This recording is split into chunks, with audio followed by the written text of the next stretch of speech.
So what I will do is I will create another test class, another class. This is, I'll say, main class, and take this main method here and finish it. So now I have two different classes. So I will just commenting this main method here. Okay, commenting this main method here. Okay, now this is a plain class. Static example is my plain class, which contains a few static and non-static variables and static and non-static methods. Now the main method is created in different class. Main method is created different class. Now I need to use this class. Now from the main class, I want to use static example class.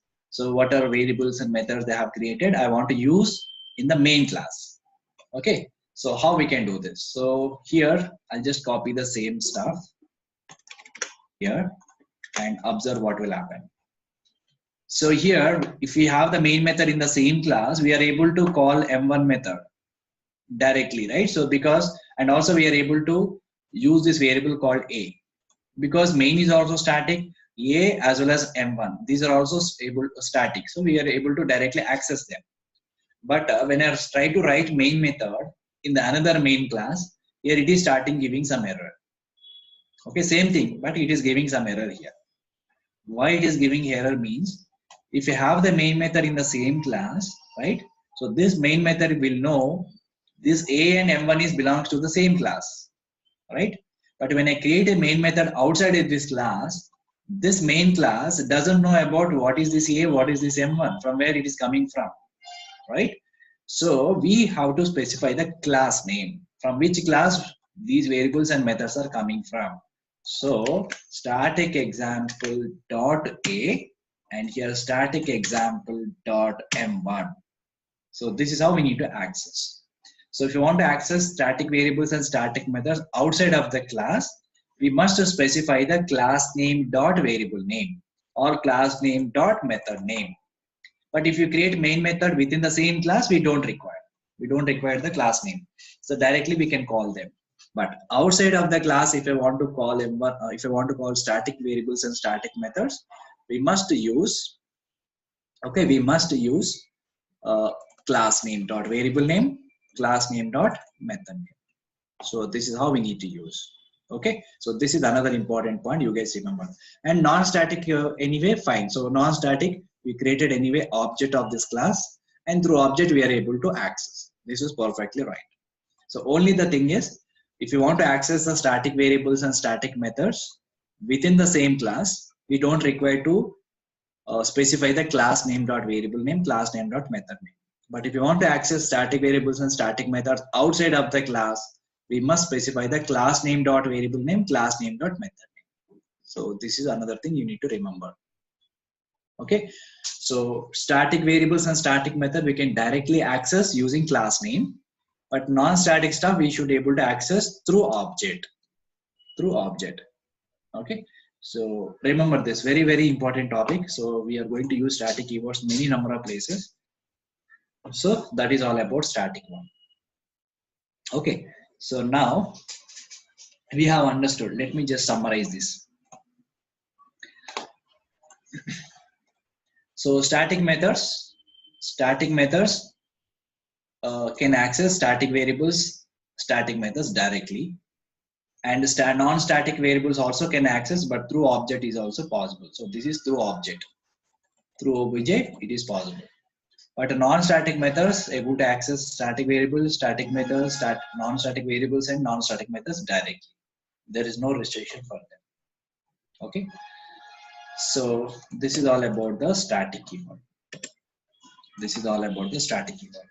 Now come to the last one, system.out.println. So now this is the right time to discuss about system.out.println. So far we are using this command every time. If you want to print something in my console window, I have to use system.out.println. But what is system? What is out? What is this println? So that we need to understand. And interview point of view also, this is very important. So what is system.out.println? So people will simply say this is just like a output statement. If you want to print some output, we can use system.out.println. So that's the only answer people will say, but they don't explain what is exactly system, what is exactly out and println. Okay, so I'll give you the context what exactly it is. And before understanding this, I will just give you some example, and based on that example, we can just simulate this. So let us say I have one class called as a test. I have one class called as a test. Okay. So in this class, I have a variable of type is string. So string string s is a variable, and the type of this variable is static. This is a static variable. So the variable is a static variable, and the data type of s is a string, and which is also contains some value. Let us say welcome. It contains some value. Now I want to access this variable outside of the class, and also I need to find out the length of this particular value, length of the string. So because s is a string, so it contains some value, I want to find out length of a string. The first thing is I want to access this variable outside of the class. Second thing is I need to find out the length of this particular string. Okay, so how to access this variable outside of the class? How to access this variable now? This is a static variable, right? So static variable can access directly using class name. So what is a class here? Test is a class. Dot s is a variable name. Test dot s is a variable name. Now s contains some value. So I want to find out the length of this particular string. So what is our methods we have? Length string method, length method we have. So we can directly use dot length, length, length. So this is a complete statement. So in this statement, test is a class, s is a static variable of type is a string, length is a method, string method. Because s is a string type of variable, we can use all string methods. Not only length, you can use all string related methods, right?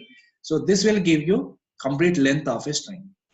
So test is a class, s is a static variable of string type, length is a method. So now we'll simulate the same thing for this one. So here in Java, we have a system class.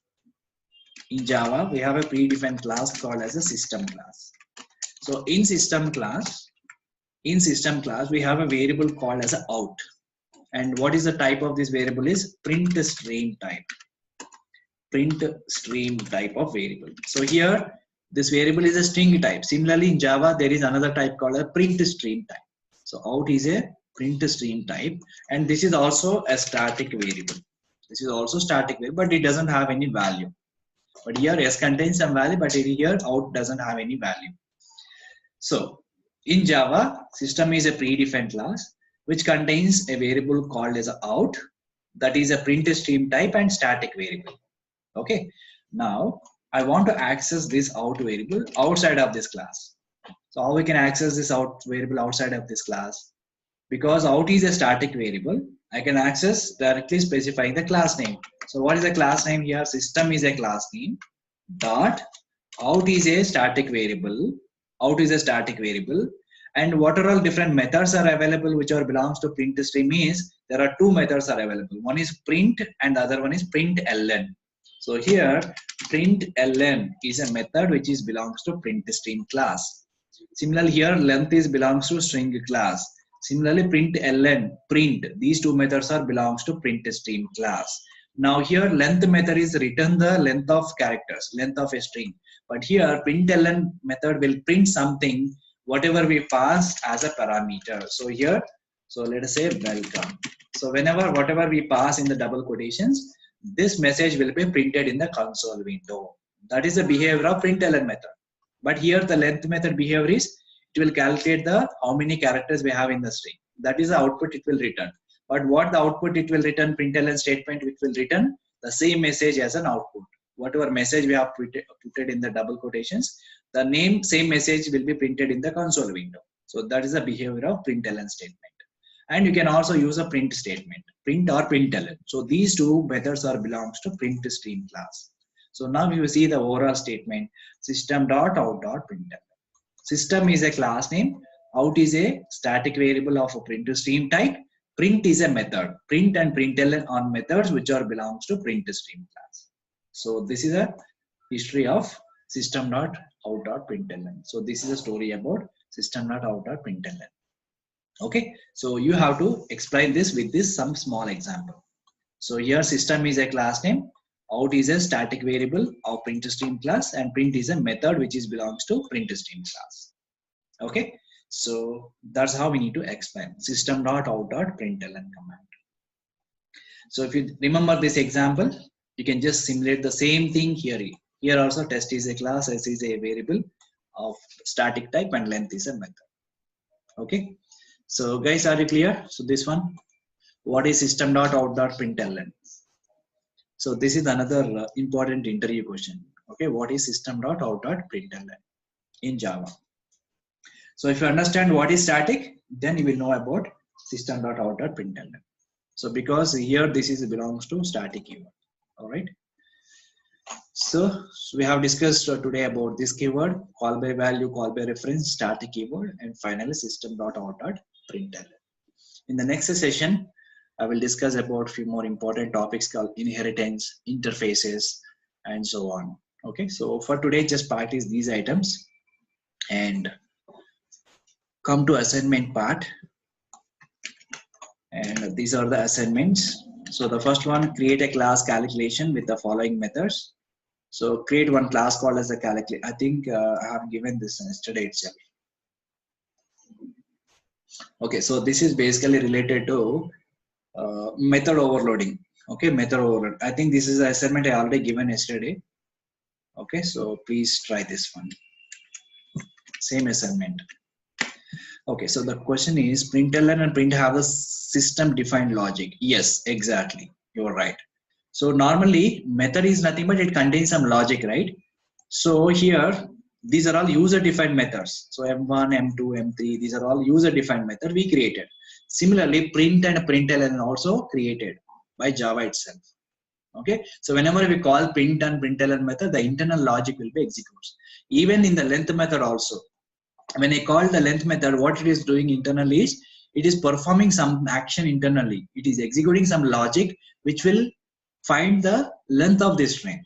Similarly, when I say print or println, internally it is executing some logic, and that logic is responsible for printing the statements in the console window. Okay.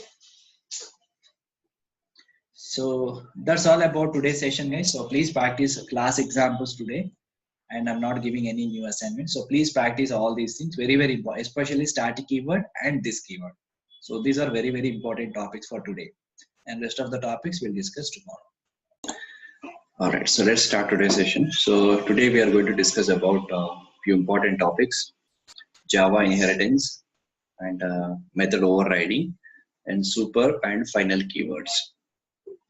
So first let us start with the Java inheritance. So what is Java inheritance? So this is one of the important feature in object-oriented programming. So by using this particular feature, we can use one class methods and variables in another class.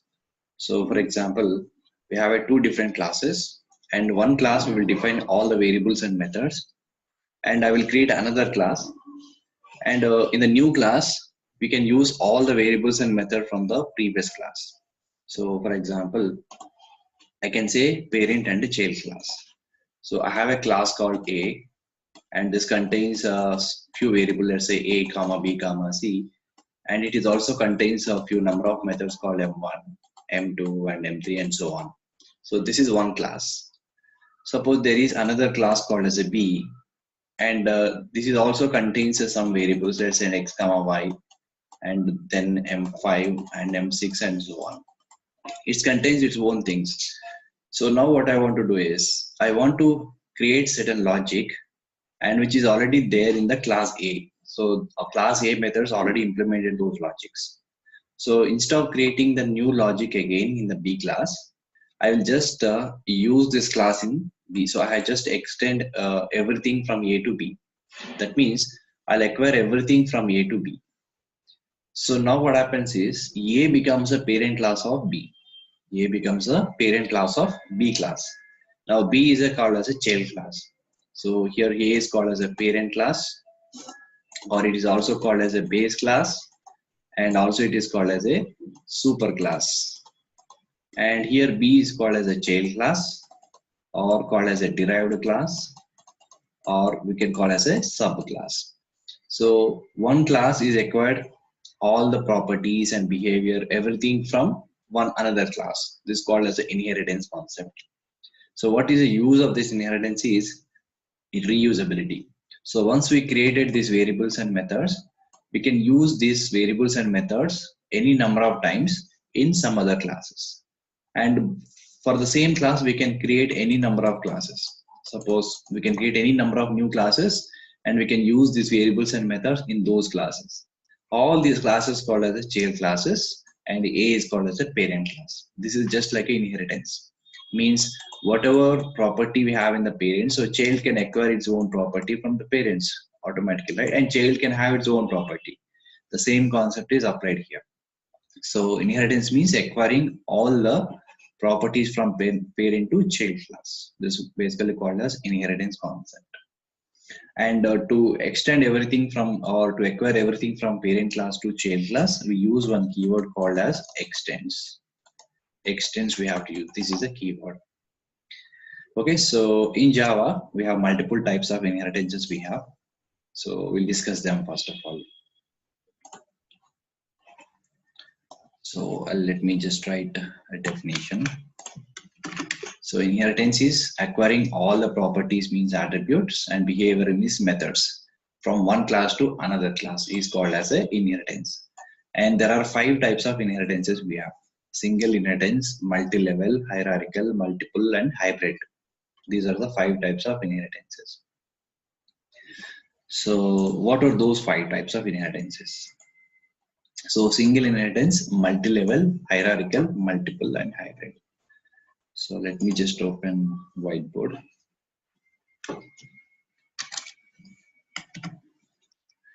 So first let us see what are those 5 types of inheritances, and then we'll see how to implement those inheritances types.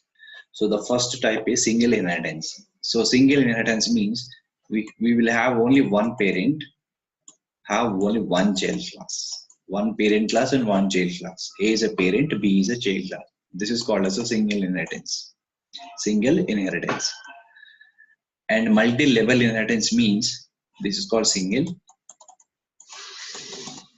And multi-level inheritance. Multi-level means we have multiple levels, like one parent and have one more child class, and B is also having one more child class. So like this, we can create any number of levels. So A to B, B to C. For C, B is a parent class. For B, A is a parent class. So B is acquired everything from A. So whatever A contains, B also contains them. And B is acquired into C. So C contains everything from B as well as A. So this is called as multi-level inheritance. Multi-level inheritance. This is the second type. The third type is hierarchical inheritance. Hierarchical inheritance means one parent have multiple child classes. One parent can have multiple child classes. So A is a one parent class, B and C are the 2 child different classes, and you can create any number of child classes. This is called as this is a third type, called as a hierarchical inheritance. This is called hierarchical inheritance. And there is one more inheritance called multiple inheritance. Means one child class can have multiple parents. So for example, A and B. So these are the 2 parents having one child class. So this is called as a multiple inheritance. This is the fourth type of inheritance, multiple inheritance. And one child class can have multiple parents. And the last one we have hybrid inheritance. It is a combination of hierarchy plus multiple. So here we have 2 child classes. So till here this is hierarchical inheritance. One parent can have 2 child classes, and in the bottom there is one more class. So in the upper portion this is satisfying hierarchical inheritance. In the lower portion this is a multiple inheritance. So combinedly we can call it as a hierarchical inheritance. So hybrid inheritance. This is called as a hybrid inheritance. So these are the 5 types of inheritances. So in 5 types of inheritances, the first one, second, and 3, single inheritance, multi-level, hierarchical. These 3 inheritances we can achieve using class concept. So normally we know what is the class and object, right? So using class, we can achieve single, multi-level and hierarchical inheritance. But we cannot achieve multiple and hybrid inheritance. So class not supports multiple and hybrid inheritance. So to achieve multiple and hybrid inheritance, we have another type of concept called interface. So interface is almost like a class, but it is having different kinds of properties. So interface is an alternative of the class, but is having a different kinds of properties. So using interface, we can achieve multiple and hybrid inheritances.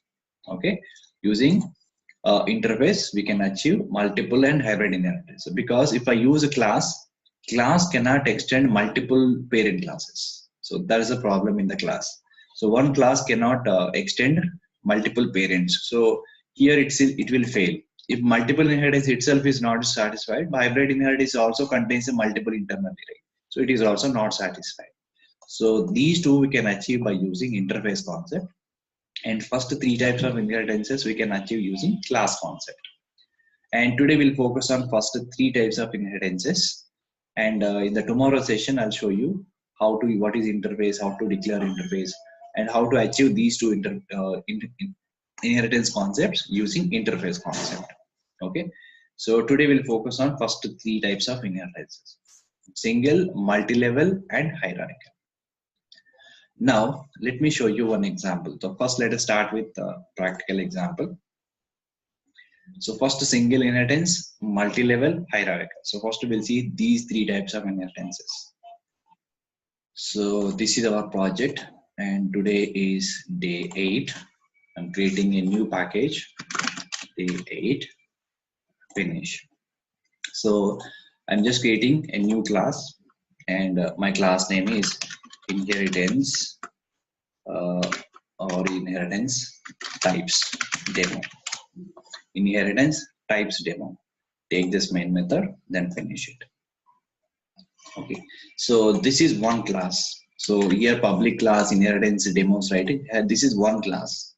Inheritance demo is a one class. So here I'll keep this class one side, and now here I'll create multiple classes, because if you want to use inheritance concept, at least we should have two classes. Okay, one class we cannot do anything. So at least we should have two classes. So then we can define one class as a parent, the other class is a child.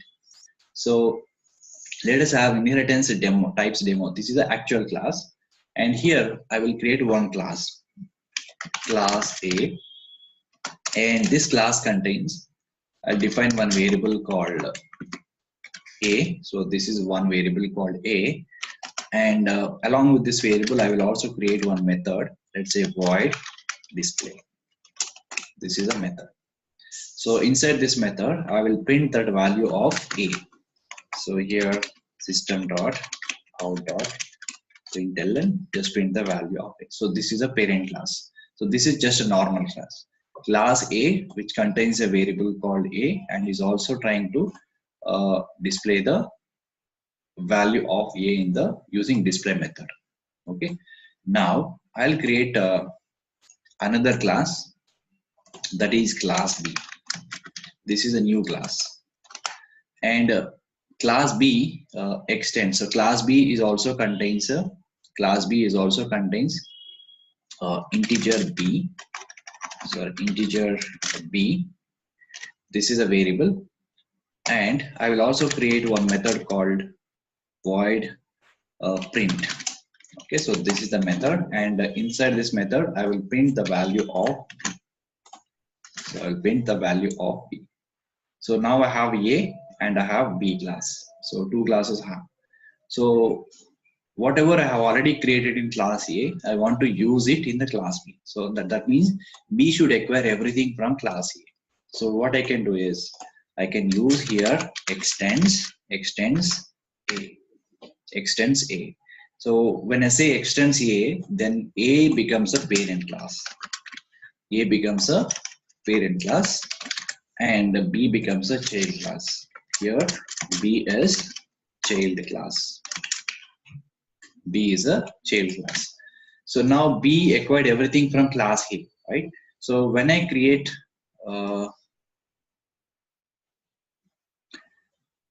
print is also print is system defined function. When it will become system defined function, if I use system.out.print, then it is a system defined function. Okay, but here this is just a user defined function. So user defined method. Okay, so just it is a normal print method which is belongs to class B. But here this println and print, this is belongs to system.out. Okay, that is a different. This is a system defined function, but this is a user defined function. So we can create.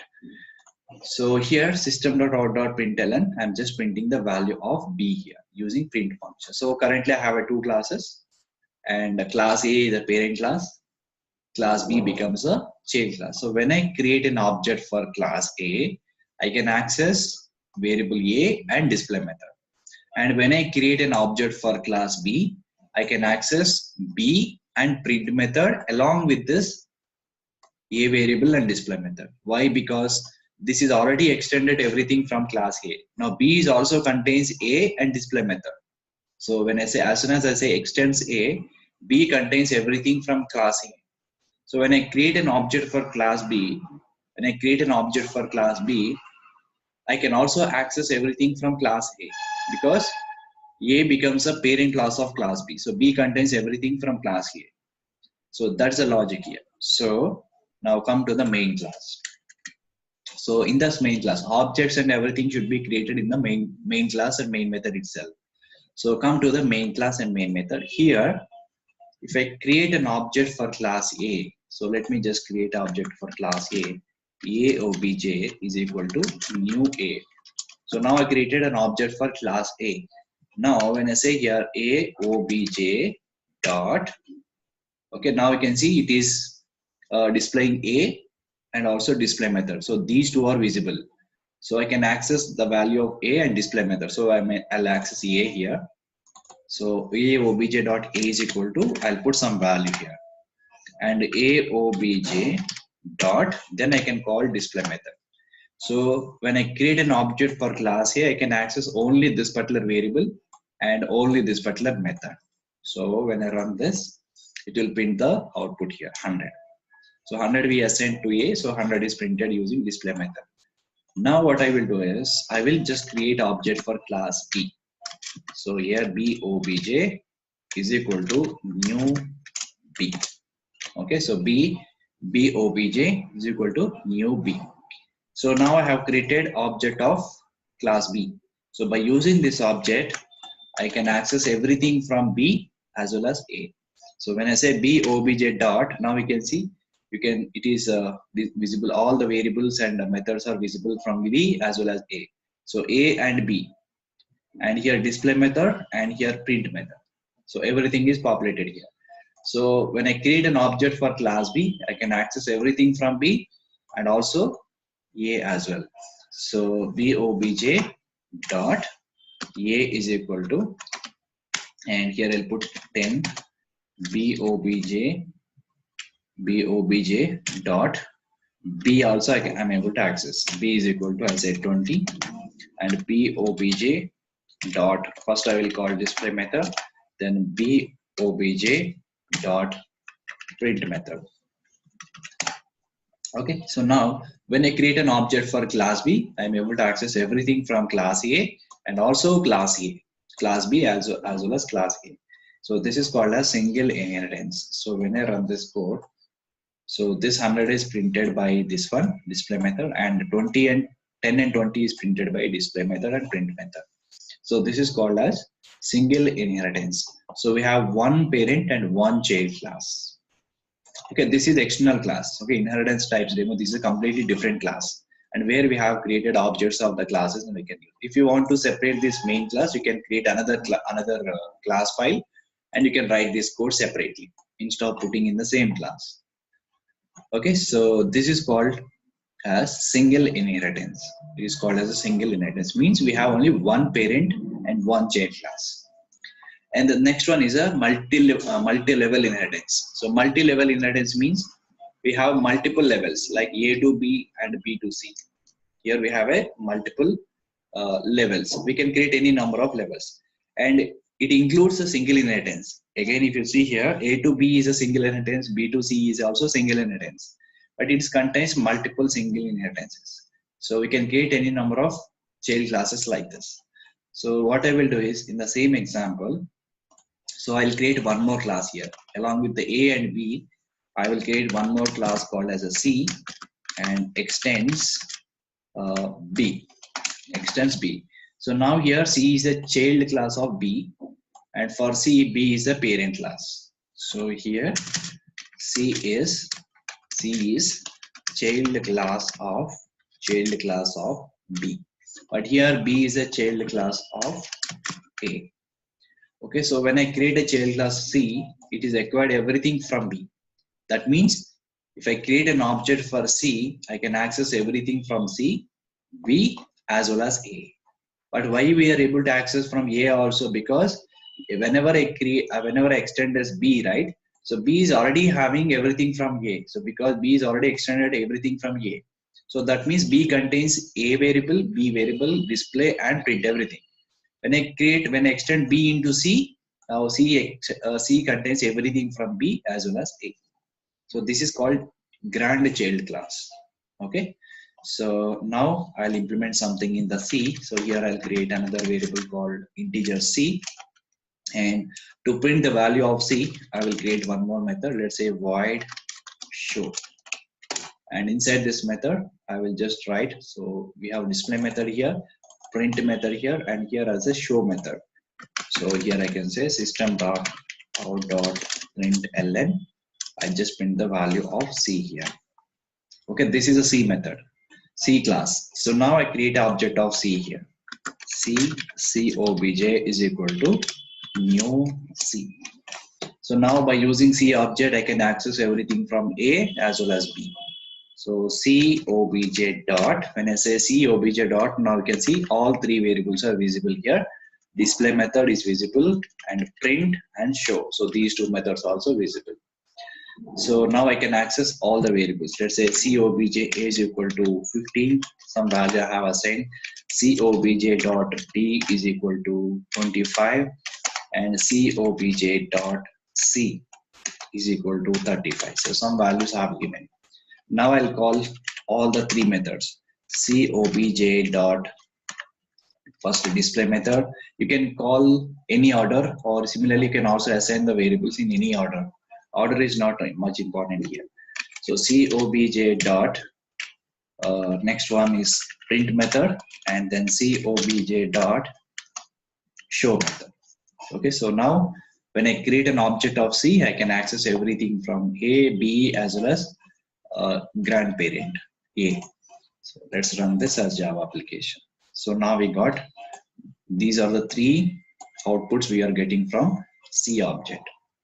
Okay, so this is how we need to implement single inheritance and multi-level inheritance. Multi-level means we can have multiple levels, so multiple parents and multiple child classes. So this is called multi-level inheritance. So there is another type of inheritance called as a hierarchical inheritance. So we can also achieve hierarchical inheritance. So in hierarchical inheritance, one parent can have multiple child classes. So if we observe here one more time, B and C are derived from the same class. B and C are derived from the same class, but B and C are independent. So they are nowhere related. B and C is nowhere related. Okay, so when I create an object of B, I can access everything from B as well as A. Similarly, when I create an object of C, I can access everything from C and as well as A. But B and C are completely different. Okay, so let us implement this hierarchical inheritance in another example. So let me create another class. So here I will name it as hierarchical inheritance demo, and take this main method, then finish it. Okay, so here keep this class one side. I'll create multiple classes here. So in the hierarchical inheritance, one parent can have multiple child classes. So here I will create one parent class. I'll name it as a parent. I'll give the direct name called as a parent. This is a parent class. And in the parent class, I'll create again a variable called integer A and void display. So inside this method, I will just print that value of a. System dot out dot println. I can just print the value of a. Okay, so this is a parent class which contains a variable and which contains a method. Now for this one parent class, I can create multiple child classes. Okay, so is the access of class variables called by value? Yes, you can access, still we can access the methods, we can pass the parameters, these methods, everything is same. Okay, so whatever topics we have discussed in the previous sessions, we can pass the parameters, we can do overloading. Okay, and today I'm going to also show you one more concept called overriding also, which is especially applicable in only inheritance. Okay, so everything is possible. So call by value is also possible. We can pass parameters to this method also. Okay, so I'll show you that example in this particular example. Okay, I'll show you how we can pass the parameters using call by value. So I have one variable called as a, and I have a method called as a display method. So this is one parent. So now I'll create another class called as a. So as I said, hierarchical inheritance, we can have multiple child classes for one parent class. So here I'll say class and child one class I created, child one. So first child of the parent. So here this child one should extend everything from parent.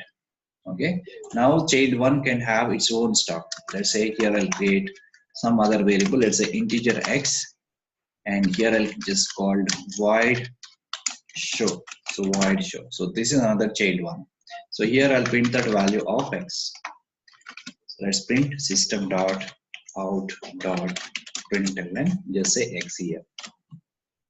All right, so now I'll create one more child class for the same parent, class child2, and which is extends same parent. So now here and here we are using same parent class. So these are the two child classes of the same parent. And child1 and child2 is nowhere related, but these two classes are derived from the same class. So child2 contains its own stuff. It's a, here I'll define integer y, and I'll define a method called void show is already created, right? So it is also contains a show method, and here I will print this particular thing. So I'll just print that value of y. Okay, so this is another class. So now child 1 is derived from the parent, and child 2 is also derived from the same parent class. So these two are the child classes of a single parent class. So this is called as hierarchical inheritance. One parent can have multiple child classes. Now come to the main class. So in this main class, when I create an object for child 1, I can access everything from child 1 as well as parent. And when I create an object for child 2, I can access everything from child 2 as well as parent class. So when I say child 1, C1 is equal to new child 1. Okay, so I just created an object for child 1 and C1 dot. So when I say C1, now you can see A and X is visible. So A is from parent class, X is from child 1 class. So I can access this A, and I'll put some number here, and C1 dot, I can access display method. And similarly, child 2 also I will create one more object. C2 is equal to new child 2. And when I say C2 is object, then C2 dot, now you can see it is visible A as well as Y. So A is from parent class, Y is from child 2 class. So here it is visible. So here I'll say A value is 200, and C1 dot, C2 dot. So the method is display method. I think something went wrong. So parent is having display method, child 1 is having show method, child 2 is having also show method. So here A is equal to 100. So C1 object I created, C1 dot A. So A is basically belongs to parent class. Similarly, C1 dot, I'm able to access also X, right? So X also I can assign some value here. And then I can call display method, and I can also call show method. from C1 class. Show method from C1 class. Now I created C2 class, C2 object for the child 2 class, and A is equal to 200 I put, and C2 dot Y also I'm able to access. I'll say 300, and let's say this is 300, this is 400. So now we can print those values. C2 dot first method is display, which is coming from parent class. C2 dot show. So this show is belongs to C2 class. So show method is created in two classes. Child 1 is also having show. Child 2 is also having show method. You can also give different names. Nothing will happen. So now execute this. So the first two values are coming from C1 object, and the last two values are coming from C2 object. These two methods are printed. Okay. So this is how we can implement hierarchical inheritance. So for example, instead of hard coding the values here, so instead of putting this variable, I want to pass the values to these methods. So how we can pass? So for now, I'm just comment these variables in both three classes. So instead of this variables, I will take some parameters. Let's say integer. Okay, some variables. Let's say some variable called var. And every method, I'm expecting some parameter here, var. Okay, or we can say integer a itself here. So I'm taking a variable called a value, I'm printing it here. And here I'm taking x and printing it here. And here I'm taking y and printing it here. Okay, so this is how we get to. So this is integer type and this is integer type. So this time what I'm doing here is I'm passing the variables. So I'm passing the variables. So instead of creating a variable, I'm getting the values into method and I'm printing the same value here. Again, this method is getting some value from outside and printing the same value here. And here also it is doing the same thing. Now, so we no need to assign any value here because we are not defined any variables, right? So we no need to assign any value. So let me just comment them. Now, the change here is whenever we call the display method, so here display method is expecting some parameter, right? A is a parameter it is expecting. So we have to pass that parameter value. So let's say I will pass 100 here and here I will pass 200 here. So now we need to pass. So let me just execute only these two. So C1 dot display method, C1 dot show method. When you see here, C1 contains everything from parent class also, display method and show method. So both methods require a parameter. So I'm passing some parameter here.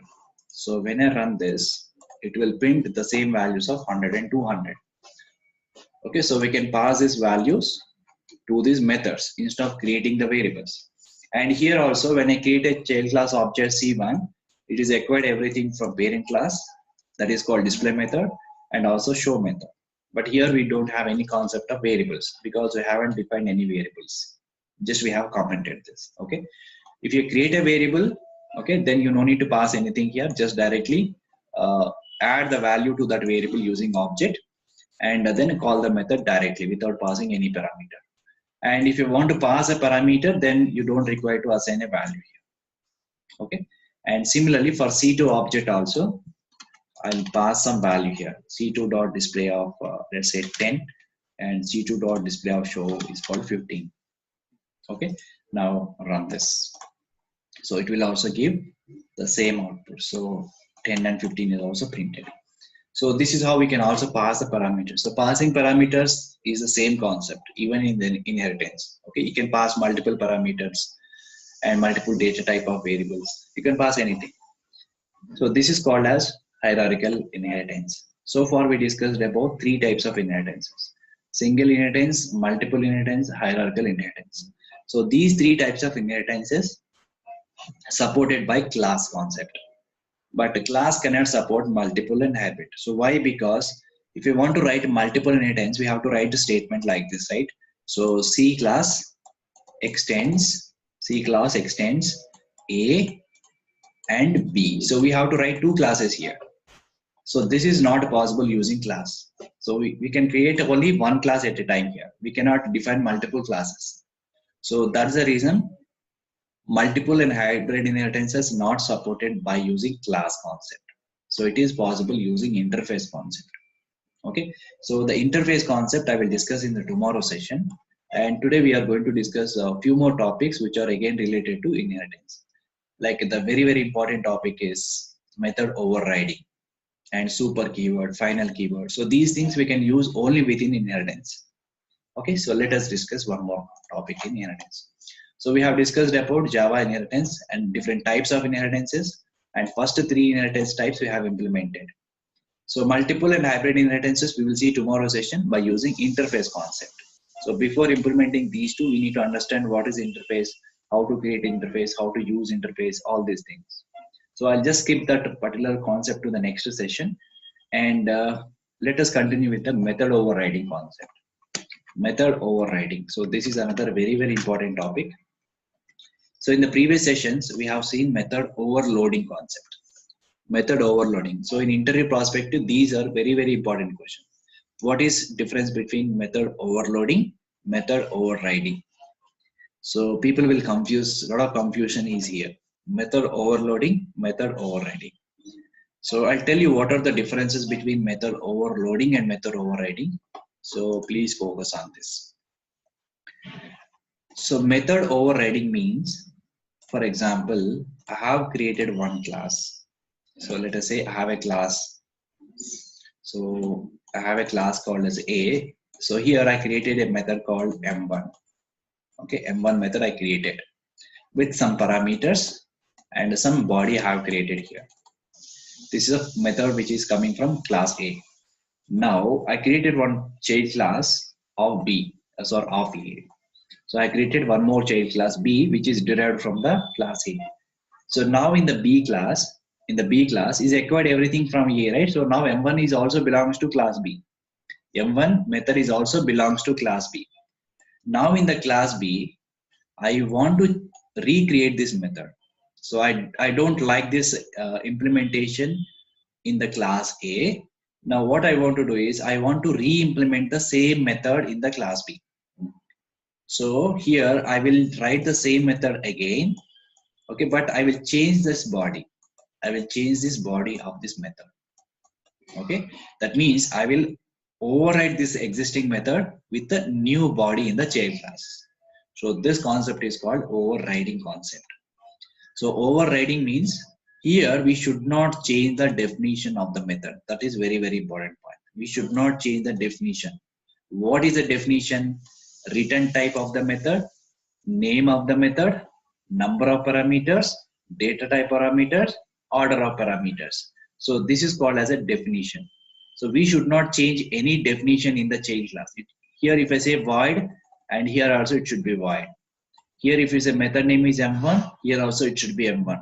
Here it will take two parameter, here also it should take two parameters, and including parameter names also should be same, and data type of those parameters also should be same. So definition we should not change, but we can change only the body of this method. This is a concept of overriding. This is a concept of overriding. For example, if I change the definition, what will happen? If I change the definition of this method in the child class, that method will be treated as a different method. That method is treated as a different method. Now M1 from A is different, M1 from B is different. Okay, and this is again overloading concept. So in overloading, what we have done, we have created the method name is same, but we have changed the definition there. So first method is taking two parameters, the next method is taking three parameters. Or if it is the same parameters, data type we have changed. That means in overloading, we have to change the definition, but in overriding, we should not change the definition. We have to change only the body of the method. So that's the basic difference between method overloading, method overriding. One more difference is, in method overloading, we can have single class. Okay, we don't require multiple classes. Within the single class itself, we can create multiple methods with the same name, but we can change the definition.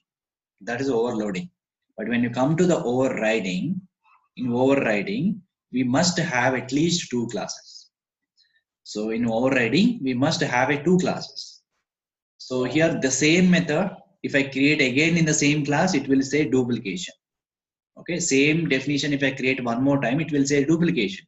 So in single class, overriding is not possible. And in the child class, we have to override that particular method. So overriding is possible only with inheritance concept. So without inheritance, overriding is not possible, but overloading is possible. Okay, so that is a second difference. So these are the two important differences we need to understand. The first difference is in overloading, we must change the definition of the method. In overriding, we should not change the definition of the method. In overloading, we can have only single class. We don't need to have multiple classes. But in overriding, we must have at least two classes. At least two classes. So in inheritance, overloading is also possible, overriding is also possible. But without inheritance, if you have a single class, here only overloading is possible, but overriding is not possible. If I have two classes, overloading is possible, overriding is also possible. How it is possible? Overriding means the same definition. Again, we will create another method in the B class with the same definition, and I will change that body. Okay, that's called overriding. But how overloading is possible? Means I will just use the same name of the method, but I will change the parameters and data type of parameters. Then it will be treated as a different method. So now B contains a one method from parent class, M1 method with one definition, and M1 method with another definition. So currently B contains two different methods. So that is overloading concept. So these are the two important things we need to remember. Okay, very, very important.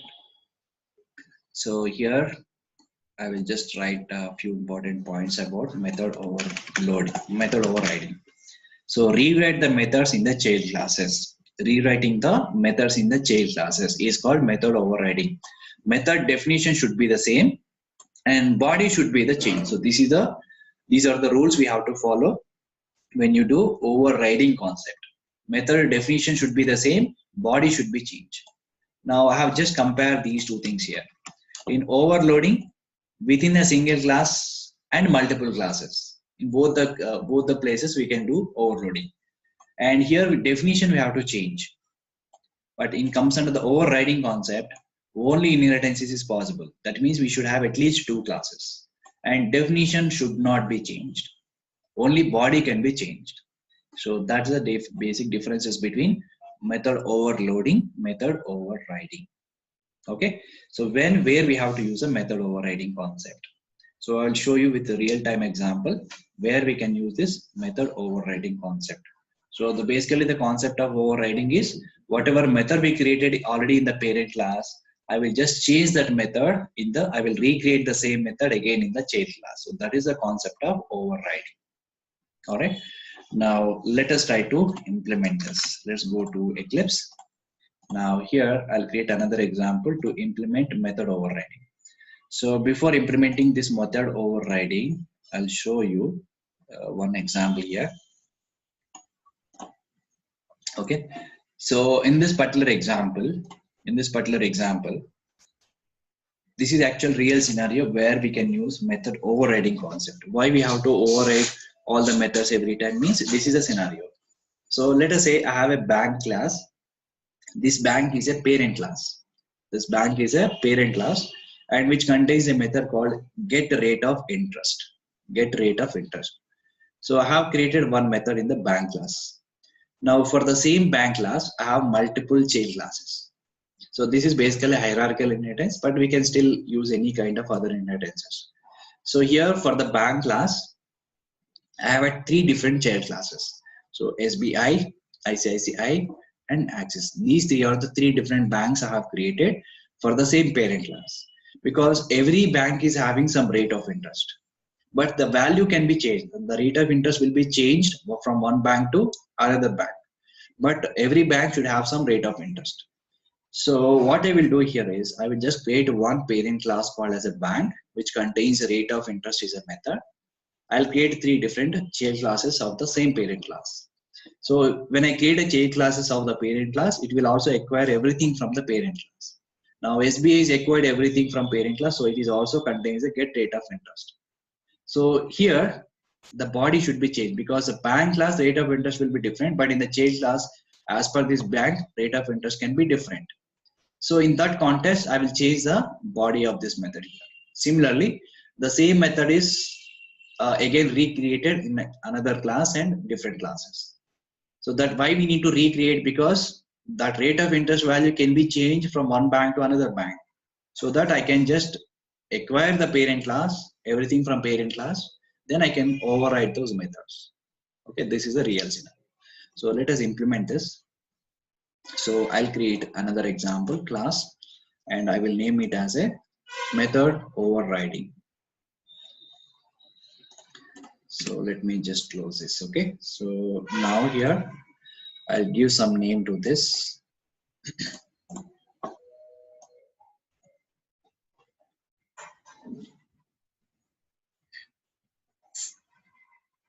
Okay, so I'll just give some name to this class called method overriding demo.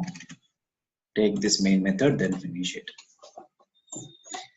Okay, so now I'll create a same thing I'm going to implement here. First thing is a blank class. So let's create one class called as a bank. So as this is a parent class, so here I will create one method. I'll create one method called as rate of interest. So it will return a double value. Double means a decimal number. So rate of interest value normally in the double, right? So decimal number. So I just say double here. So rate of interest, and it is returning 0. For now, it is not returning anything. It is returning some 0 value. So in the parent class, rate of interest method is returning 0. Now, I'll create one child class of the same bank as class SBI. This extends from bank class. So SBI is a class which is extended from bank. Now bank is a parent class, SBI is a child class. Now what I will do is I will recreate the same method in the child class. Same method. But what is the rule here? If you want to, why we need to do overriding? If you want to change the body, we have to do overriding.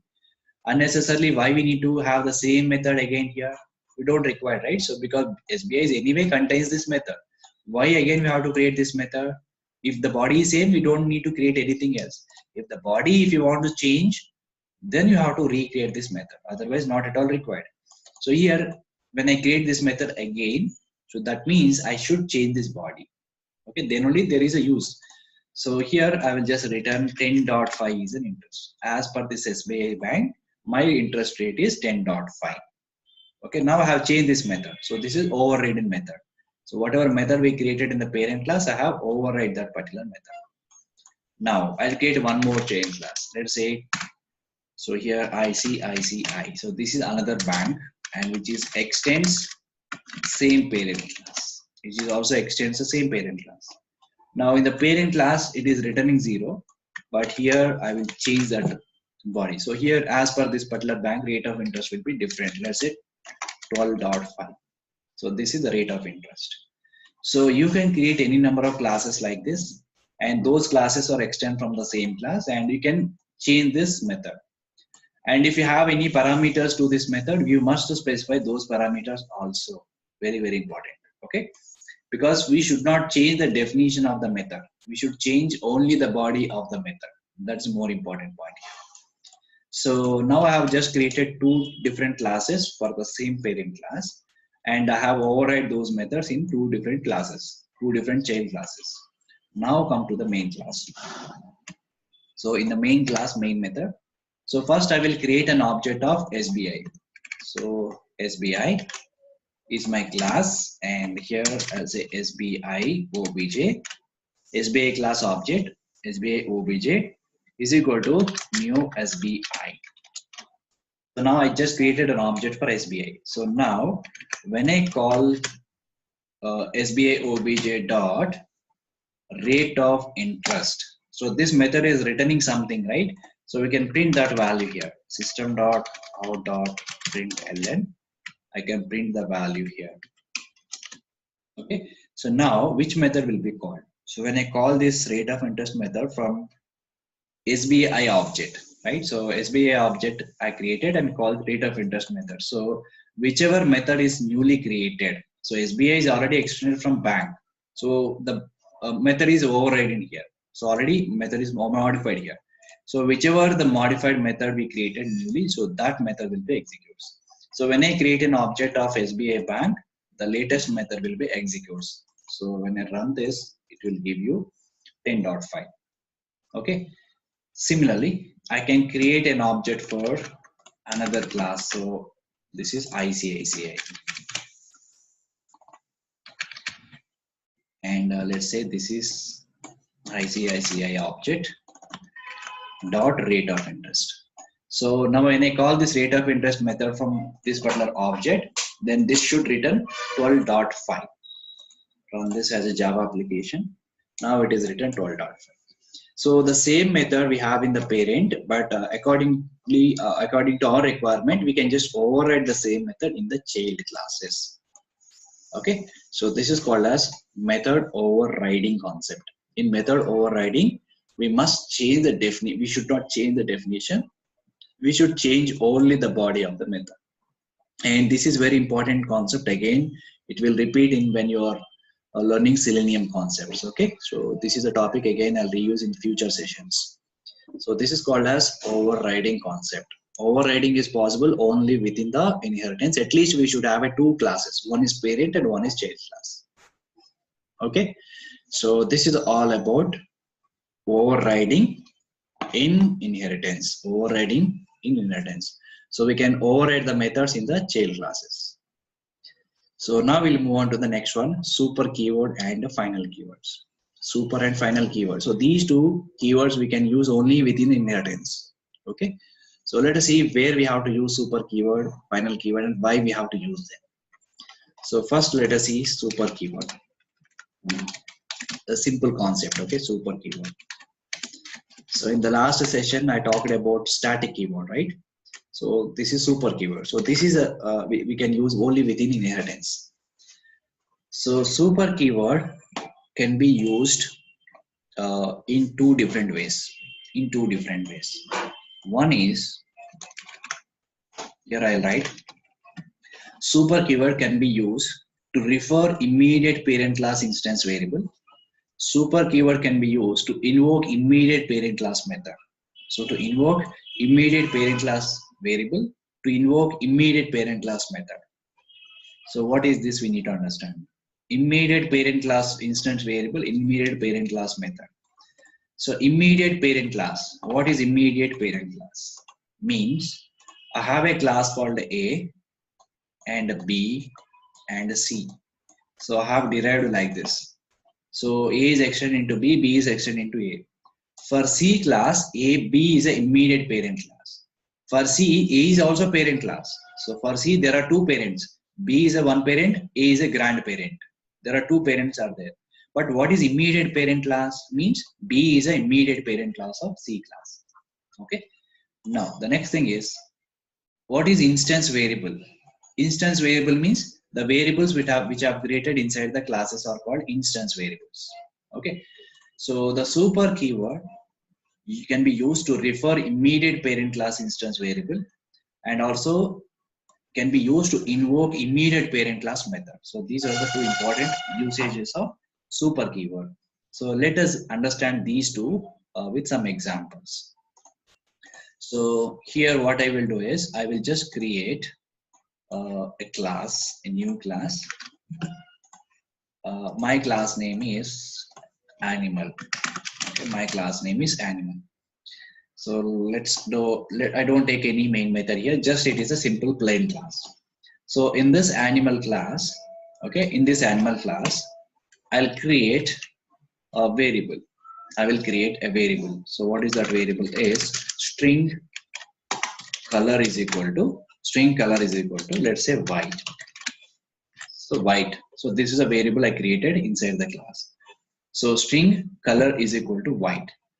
Now this is representing some property of the animal.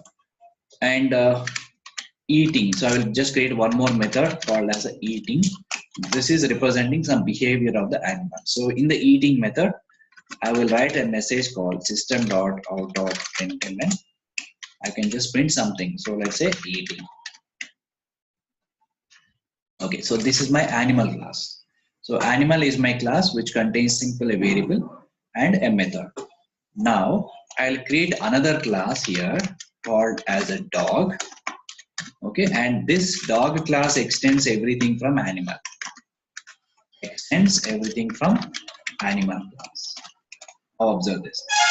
So when I say extends here, so the dog is a class which is extend everything animal means it is extended everything means all the variables and method which are belongs to class animal is also belongs to class dog, right? So here everything. Now what I will do is I will override the value of color.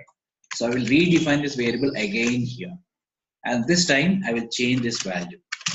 So when you come to the overriding concept, not only methods, we can also override the variables. Okay, so in the previous, in the parent class, the value of the variable is white. But in the child class, I have changed the value of the variable is black. The value of the variable is black. This is called also, it is also overriding. So not only methods, we can also override variables.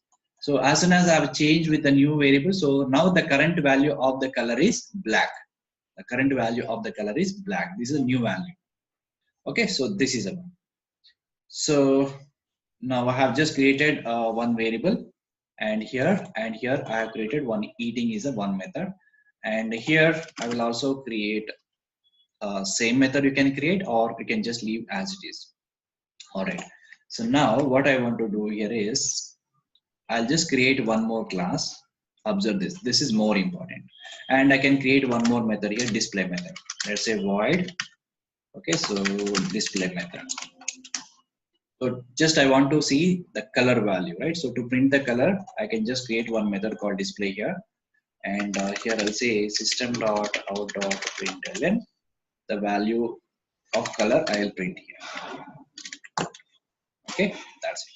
So this is a child class I created called dog, which contains this variable, and eating method anyway will get it here, but additionally I created a new method called as a display method, and when I call the display method it will print the color value. Okay, this is a condition. Now let's go and create another class. So here I will just specify test super. So this is another main class. Take this main method inside this class. Okay, now observe this carefully. So this is the first class animal, which is extended by dog class. Okay, and also I have override that value of this variable, and here I'm printing the value of color. Now come to the main method.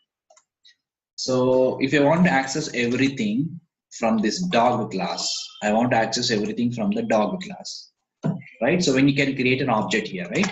So I'll create an object of dog. Let's say D is equal to new dog.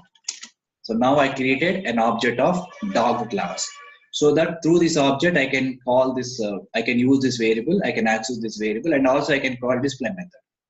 So what I will do is the value is already assigned to this variable, so I don't need to change this value again. So I just call the display method. So D dot, I will just call the display method. So now what is an output we will get? Very, very important here. So here I created an object of dog class. Okay. So in the dog class object I created, so I'm just calling this display method. So what the display method is doing, it will print the value of the color. Now what is the color it will print? So whatever is the latest color we updated, so that color will print. Because this value, even though this method variable comes into dog, but still it is always considered the latest value. Because we are override this method here, right? Suppose if I don't create this variable, still it will print a white color. So when I run as Java application, it will give you white. Okay, because dog is acquired everything from class animal. So I can access color variable here. When I say color here, it is giving the value from the parent class. Suppose if I override that value in the child class, now the latest value will be printed. So black is printed. So this functionality is perfectly right till here. Now what I want to do is, even though I call my display method, I want to print the value of my parent class variable. So by default, it is printing the value of child class. So child class variable value, it is printing, that is the latest value. But still, I want to access parent class variable value. How we can access, how it is possible. So that means I want to get the value of immediate parent class instance variable. That is the first point that we discussed. Super can be used to refer immediate parent class instance variable. What is immediate parent class instance variable means? This is an immediate parent class instance variable for this particular class. So here we are just printing the color variable. This is the latest variable. But if I want to refer this immediate parent class reference variable, I have to use super keyword. I will create one more statement. Here I'll say super dot color. Super dot color. So what the super keyword is representing? Immediate parent class it is representing. So in immediate parent class, whatever color is there, so that value it will print here. So here it will print white color and here it will print black color. Okay. Now we are calling display method only once here. So now when I run this, it will print.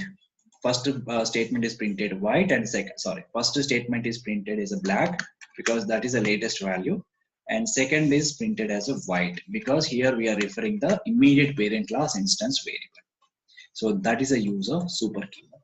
So as soon as we override this value, when I call this method, and this method will print only the latest value by default. So the old value is gone because we have override with a new value. But still, if you want to refer the old value, that means immediate parent class instance variable, if you want to refer, we have to use super keyword here. So now the display method will invoke the super class or parent class variable. Okay, so this is a first usage of super keyword. So super keyword used to refer immediate parent class instance variable. This is the first point. Now come to the second point. So guys, are you clear? The first point, everyone, please confirm on the chat window. Everyone is clear? The first point. All right. So now come to the second point. Super keyword can be also used to invoke immediate parent class method. Immediate parent class method. Immediate parent class method. So this time what I will do is I will override eating method. Okay, eating method, I'm recreating here. Again, I'm recreating eating method. And here I will change the body. So that means this is overriding, right? So when I create a same method again here, that means it is representing overriding. Overriding means we should not change the definition, we should change the body. So here I will just say eating bread. So now I have changed the body of the method, right? Now in the parent class eating method, we have just only eating. In the child class eating method, we have eating bread. So now I have two methods. Now what I will do is here, I'll comment this display method for now.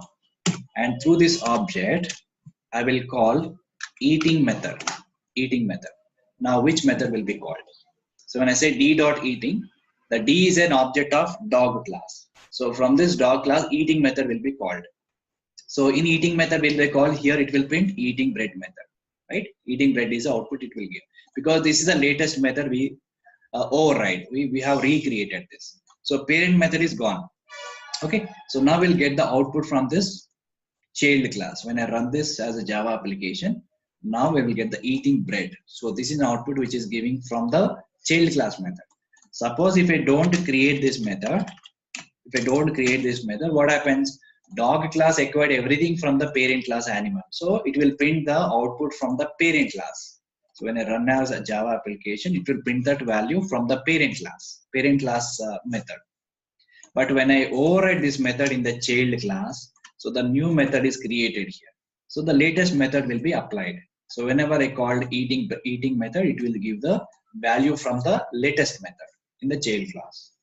But now my requirement is, still I want to invoke the parent class method.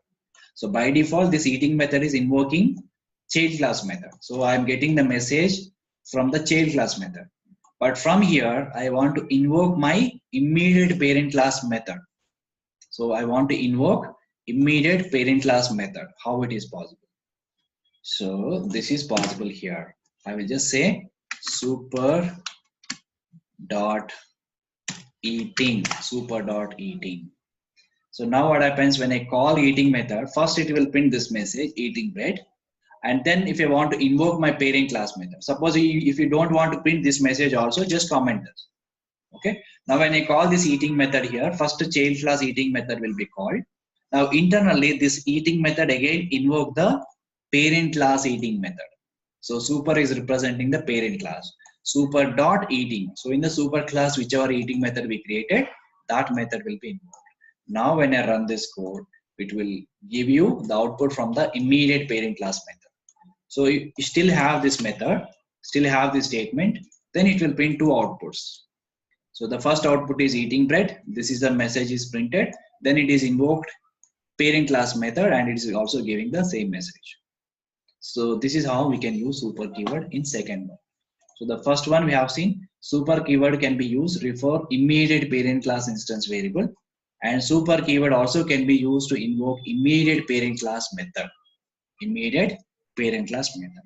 So these are the two different usages of super keyword. Okay, and this is used only within the inheritance only. So within the only inheritance, we have to use super keyword. Super is representing the class, parent class. Super is representing the parent class. And one more thing is, we can access only immediate parent class. Suppose you have multiple parent classes, from all those classes we cannot access. Only immediate parent class variables and immediate parent class methods we can access using super keyword. So that is all about super keyword. Okay.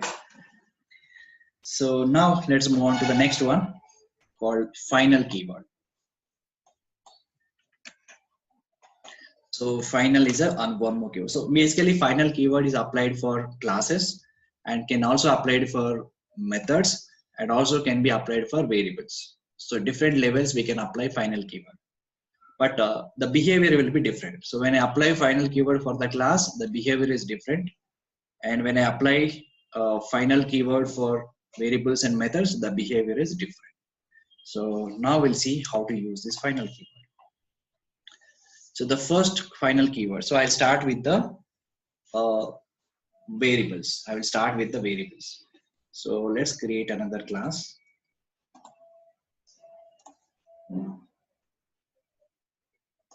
Okay, just now. So let's start with the variables. Okay, I'll create one new class. I will name it as a final variable demo. This is very simple concept. So please focus. Final variable demo is a simple one class. So here take this main method, then finish it. So this is just a final class, right? So what I can do here is I'll create one variable here. Okay, so integer. I'll just create something called some variable called speed is equal to some 100. So this is a normal variable. Okay.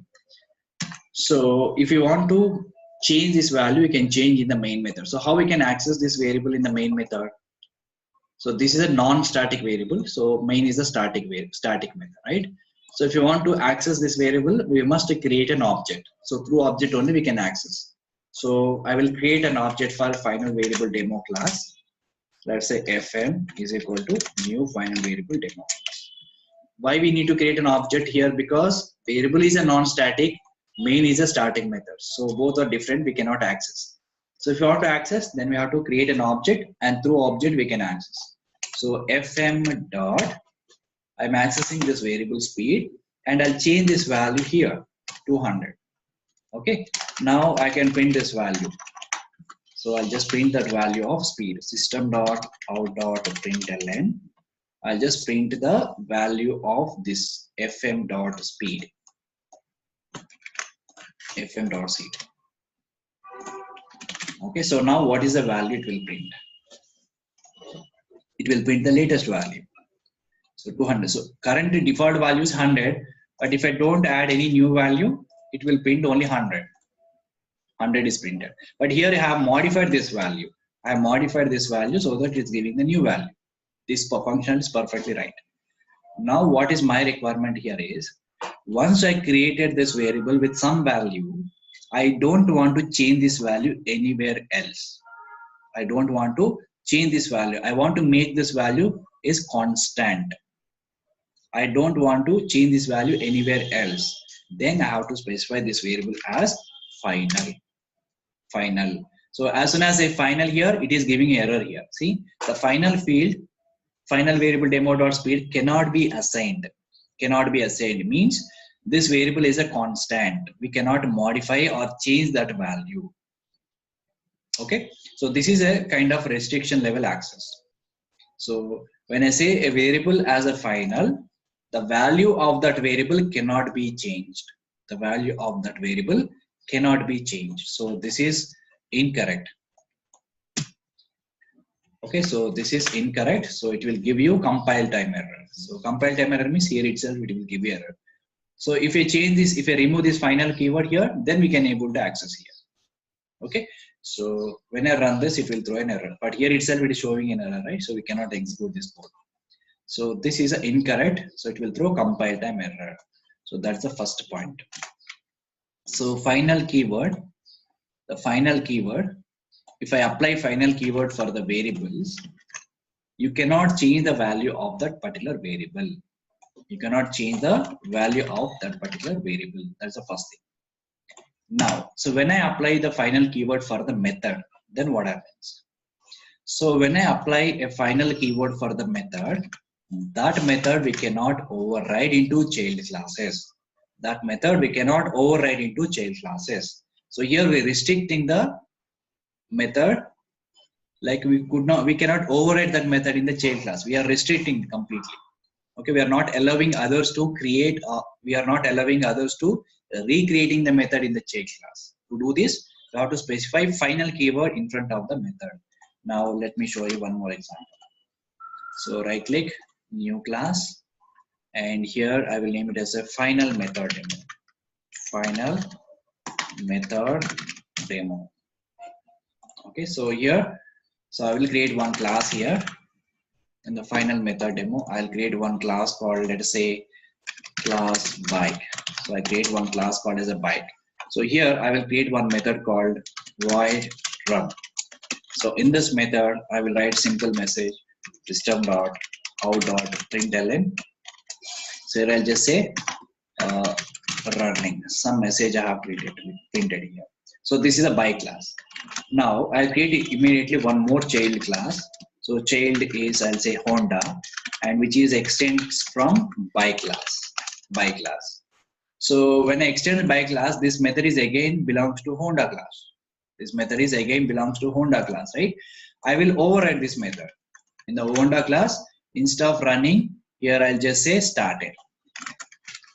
Okay, some message I have changed. So I'm able to override this method in the child class without any issue. Now what I want to do is, I don't want to allow this method to override in the child class. Then I can make that method as a final method. So as soon as I final here, in the child class, it will not allow you to override that method. So it is giving an error. So when you put the cursor here, it will clearly say, cannot override final method from bike class. So what does it mean is, we have just restricted this method without overriding. So I don't want to allow this method to override in the child classes. In that case, we can specify that method as a final. So what we understood here is, if I apply a final keyword for the method, that method cannot be override in the child classes. A method cannot be override in the child classes. So in this context, here it is incorrect. This is incorrect. It will throw compile time error. Okay. So this is the usage of final keyword when you apply it for the methods. So when I apply final keyword for the variable, the value we cannot change. If I apply final keyword for the method, we cannot override that method in the child class. And now we can also apply final keyword for the class. Then what happens? So when I apply a final keyword for the class, we cannot extend that class into another class. So when I create a final class, that class cannot be extended into another class. We have completely restricted extending the class. Okay. So here what I say here in the same method variable. So here what we have done is, a bike class is extended here. Okay, bike class is extended here. But when I say final here, then here it will start showing an error. So what is saying here, the type Honda cannot subclass the final class bike. So what does that mean? Bike is a parent class, Honda is a child class, but because of final keyword here, we are not able to extend. We are not able to extend this class into child class. We have restricted access level. We have restricted completely. I make this class without using any subclass. So we cannot create any subclass for this particular class. So that is the use of final keyword. If I create a final class, that class cannot be extended into child class. We have restricted that one. Okay, that is the use of that is the use of final keyword. So final keyword can be used variables, methods, classes. When I create a final variable, those variables are constant, so those values we cannot change. And when I create a final method, the methods cannot be override in the child classes. And when I create a class as a final, the class we cannot extend into the child class. The class cannot be extended into the child class. So these are the final keyword is basically restricting the access levels, nothing else. Okay, so this is all about final keyword. So we have seen super keyword and final keyword. All right. So today we have discussed about 3 types of inheritances, and rest of the 3 we will discuss tomorrow along with the interface concept. And we have discussed about method overriding and differences between method overloading and overriding. Then we have discussed about super keyword and final keyword. So these are all important topics from inheritance concept. And tomorrow we'll see one more concept called interface concept. All right, so I'll stop here in today's session. If you have any queries now, you can ask me. All right. So today we are going to discuss about 3 different topics from Java. So one is Java interfaces. Next one we discuss about packages, and then access modifiers. So yesterday we have talked about inheritance concept. So there are 5 different type of inheritance concept we have. One is single inheritance, multi-level inheritance, hierarchy inheritance, multiple inheritance, and then hybrid inheritance. So as I told you, first 3 types of inheritances are possible using class concept, but multiple and hybrid. So these 2 types of inheritances are not possible using class. So we need to go for interface concept. So interface supports will that. Interface supports multiple inheritance and also hybrid inheritance. So let us see what is interface. First we need to understand what is an interface, how it will be, how to create an interface, how to work with an interface, and what is the use of interface. And then we'll discuss about how to use this interface to achieve multiple and hybrid inheritances. So first let us see a few important points about interface. How the interface is different than class. So here there are a few points I have noted down. So what is an interface? An interface in Java is a blueprint of class. An interface in Java is a blueprint of class. So what is blueprint of class means? It's the syntax of the interface almost similar to class.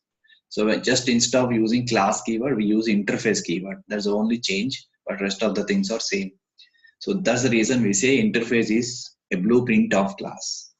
And the second point is interface contains final and static variables. So these pointers very important. Interface contains final and static variables. So what is final and static variables? When I say a variable as a final, that value of that variable is constant. So we already discussed about these 2 keywords earlier sessions, right? Final variable means that variable value we cannot change. So once we have applied that value to the variable, that is fixed. So that value we cannot change. That is the final. And static means without creating any object, we can directly access those variables using class name. So that is about static. So when I create a variable within the interface, those variables are by default final and static. So we don't need to explicitly say final and static.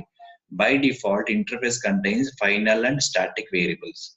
We cannot create normal variables in interface. Okay, so in interface contains only final and static variables by default. But in the class, it is not like that. In the class, the variables are normal. If you want to make them as a final, we have to add a final keyword, or if you want to make them as a static, we have to add a static keyword. But in the interface, whenever you create a variable, by default it is a final and static, even though if you don't specify those keywords. Okay, that's a one behavior. That's a behavior of interface. Next one is interface contains the abstract methods. Interface contains the abstract method. So here we need to understand what is an abstract method, what is a normal method. So normal method means we will have some return type, or if the method is not returning anything, so we say void and name of the method and number of parameters. And within the method, we can write some logics. So that's a normal method. What is an abstract method? Abstract method means a method which contains only the definition but not the body.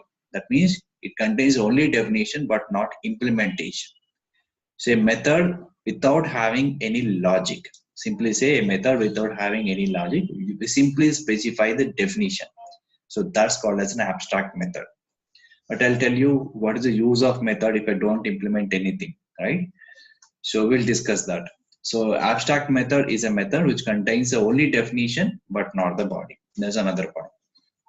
Next one, interface supports functionality of multiple inheritance. If it is able to support multiple inheritance, it can also support hybrid inheritance, because hybrid inheritance is a combination of hierarchy and multiple. Hierarchy will automatically supported by the class, but multiple is not supported by class, so that we come to the interface concept. So it supports multiple inheritance, so that it will also support hybrid inheritance. Then we can define an interface with interface keyword. So how we created classes, same way we can also create interfaces, but only the keyword will be changed. Instead of class keyword, we use interface keyword. And the next point is the methods in interface are public.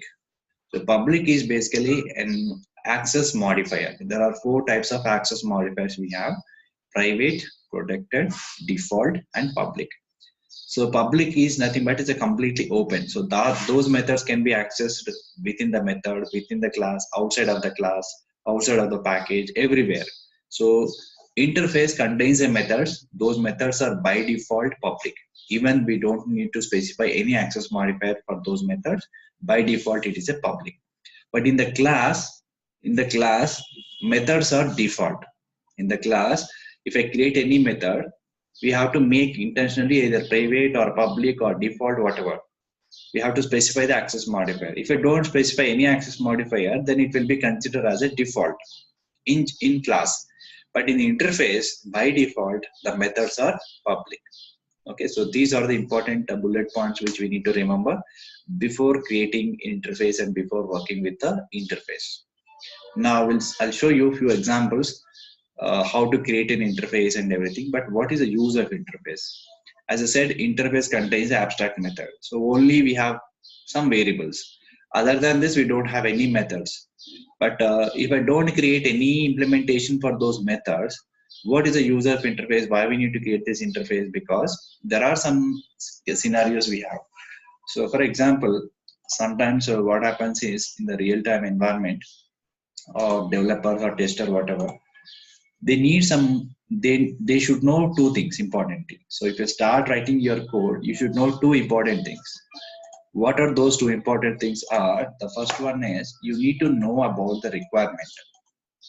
So for what purpose you are going to start writing your code. So requirement you should know. That's the first thing. And once you know the requirement, you should know how to implement this requirement. You should know how to implement this requirement. So these are the 2 important things you need to know before starting your coding, either developer or tester. Requirement means it is what we are going to develop or implement, and how we are going to develop or implement. So how is nothing but basically this is a design. Okay, so design is nothing but how part.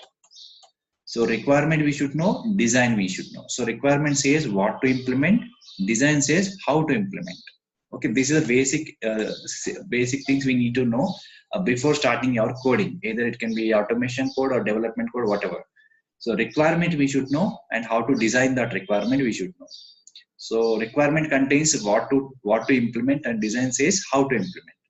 But some situations, what happens is we know the requirement at the initial stages, but we don't know the design part.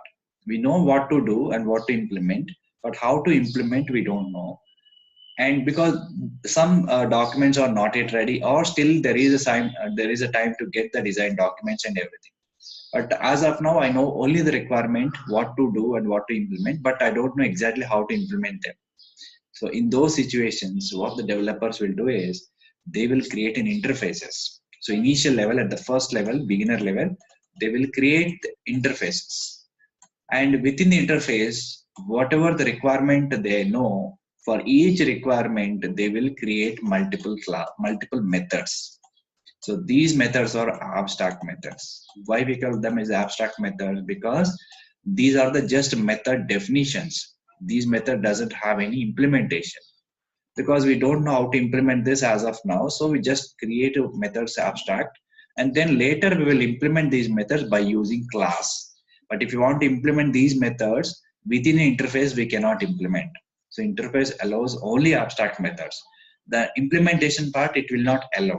But what is the use of interface in that case is, at the initial level, if you know only the requirement, then we have to create an interface with some kinds of abstract methods.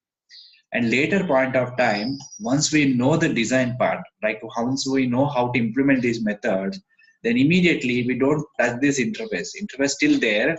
We will create one class, okay, and this interface is implemented by this class. This interface is implemented by this class. Means what? These all the methods we have to implement using a class. So without a class, there is no use of interface. Remember this. So interface alone cannot achieve anything. So interface alone, we cannot do anything. So interface along with the class will be useful. But when we need to prefer to create an interface, if you know the requirement, but you don't know if you don't know the design part, then you initial stages you will create a interfaces, and which contains some abstract method, because you don't know the implementation part. But once you know the implementation, you don't delete this interface. Okay, don't remove this, because already this interface contains n number of methods you already created. Only thing is the implementation is not there. So immediately you will create a new class, and these methods, abstract methods, will be implemented in this class. Okay, now this is a parent interface of this child class. Okay, so this is how we need to approach. So interface alone, no useful. So interface, if you want to implement this interface, we must create a class, and using class we have to implement all these methods. So this is a situation where we need to prefer to use interface. Even Selenium WebDriver is also started like this. Selenium WebDriver is an interface. So whenever you get this kind of questions, what is a WebDriver? What is Selenium WebDriver? The first and most important answer will be Selenium WebDriver is a Java interface. Because at the beginning days, they don't know exactly how to implement this automation frameworks and everything using Selenium. So they know some requirement, that's it. So they have created some WebDriver interface initial level. They created a lot of abstract methods inside this. And then they have implemented multiple classes for those same WebDriver interface. For each browser, for Chrome browser, they created Chrome driver class.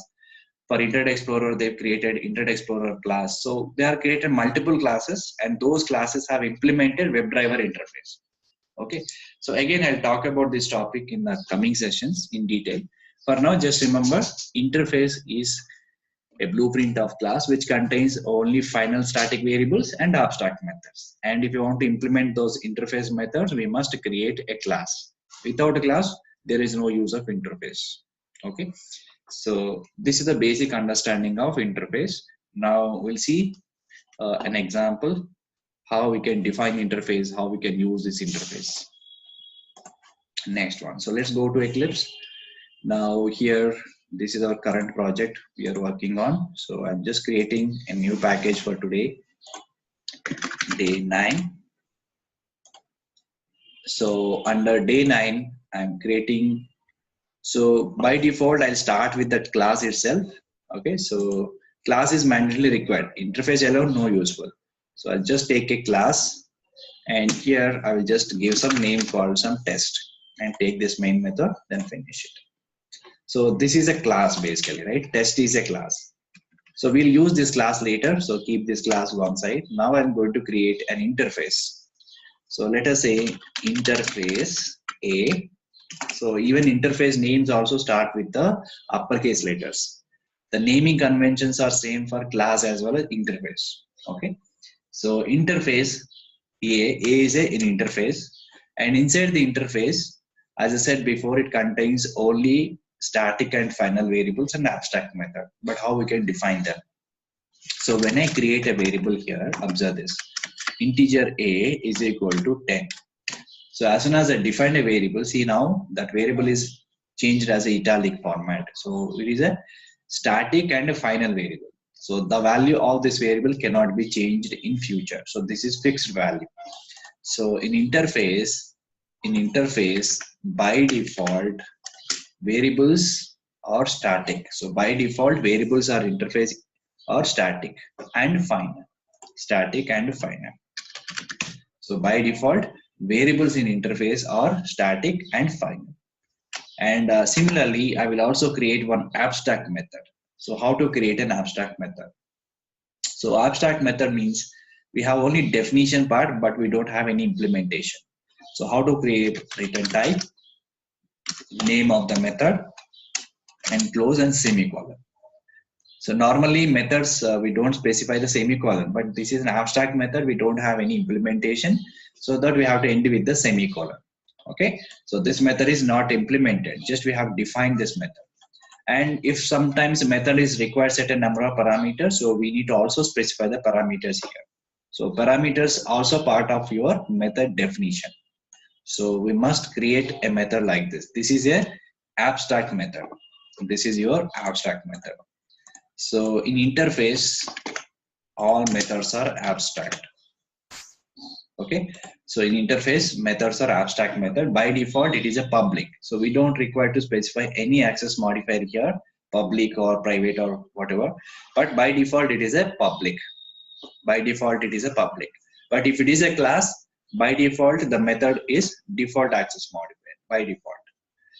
So this is a interface definition. So this is how we need to create an interface. Now, if we want to use this interface, we must have a class. So without class, there is no use of interface. So now I'm going to use this particular class. So we already have the main class, right? Test. So now what I will do is I want to use this interface, means I want to implement this method using a class. So here we have to use a keyword called implements. Okay, so in previously we have seen extends. So in inheritance concepts, we have seen extends keyword, right? Class to class, we do extends. But here interface to class, we do implementation. So class test implements interface name. Implements interface name. So this is how we need to do. So here we need to remember a few important things. Okay, so they are, for example, I have a class and there is another class. So if you want to use inheritance concept, class to class, we use extends keyword. Class to class, we have to use extends keyword. And interface is there and the class is there. So interface contains only abstract methods. So if you want to implement those abstract methods in the class, we have to use implements keyword. Implements keyword. Interface to class implements keyword. Now interface to interface. Interface to interface. One is parent interface and child interface. So the parent interface contains abstract methods and final static variables. Even child interface contains its own static and final variables and abstract methods. So here we use extends keywords. Here we are not going to implement anything. So here suppose there is a variable or called m1 is method, there is a variable called x. And interface I, this is I1 and this is I2. So this interface contains y is a variable, m2 is a method. And everything is an abstract, even in the parent interface and child interface. So the parent interface we are extending to child interface. Okay, but if you want to implement these m1 method, m2 method, then we need a class. So we must create one more class here. Here we have to do implementation. So in this particular class, we have to implement all the methods from interface 1 and interface 2. Okay, so interface to interface, we use extends keyword. These are the three important scenarios you need to remember. Class to class, we use extends keyword. And interface to class, we have to use implements keyword. Interface to interface, we use extends keyword. Okay, but class to interface is not possible. Class to interface is not possible. Okay, because class is having a implementations, but how we can acquire everything into interface? Interface contains only abstract method, right? Will be some conflict, so we cannot do that. So class to class, we use extends keyword. Interface to class, we use implements keyword, because we have to implement these interface methods in the class itself. And interface to interface means both interfaces are having only abstract methods, so we can do extends. Now for I to interface, we have to create one more class, and using that class, we have to implement those methods. Okay. So class to interface is not possible. So these are the three scenarios you have to remember, and very important. Now here I have used implements keyword because test is a class, A is an interface. So when I say implements A, we must implement these methods inside this class. So main method is method, which keep this main method one side. Now along with this main method, right, I must implement this method inside this class. So I must implement this abstract method inside the class. But how to implement? Now we'll write this. I'll say void m1. So we should not change any definition. So void m1, and here I will write the definition. So here I'll just simply say system.out.println. I'll print the value of A, because A value already there. So A value already belongs to test class. So because we say implements A, right? So whatever is belongs to interface A, which is also belongs to class. And this is again simply inheritance concept. But only thing is, because this is an interface, we must use implements keyword. If it is a class, we have to use extends keyword, and rest of the things are same. Now this abstract method we must implement in the child class. Okay, so now I have implemented this class, I have implemented this method, but still it is giving some error. So why it is giving error? If I put this cursor here, it's clearly saying cannot reduce the visibility of the inherited method from A. This is very, very important one.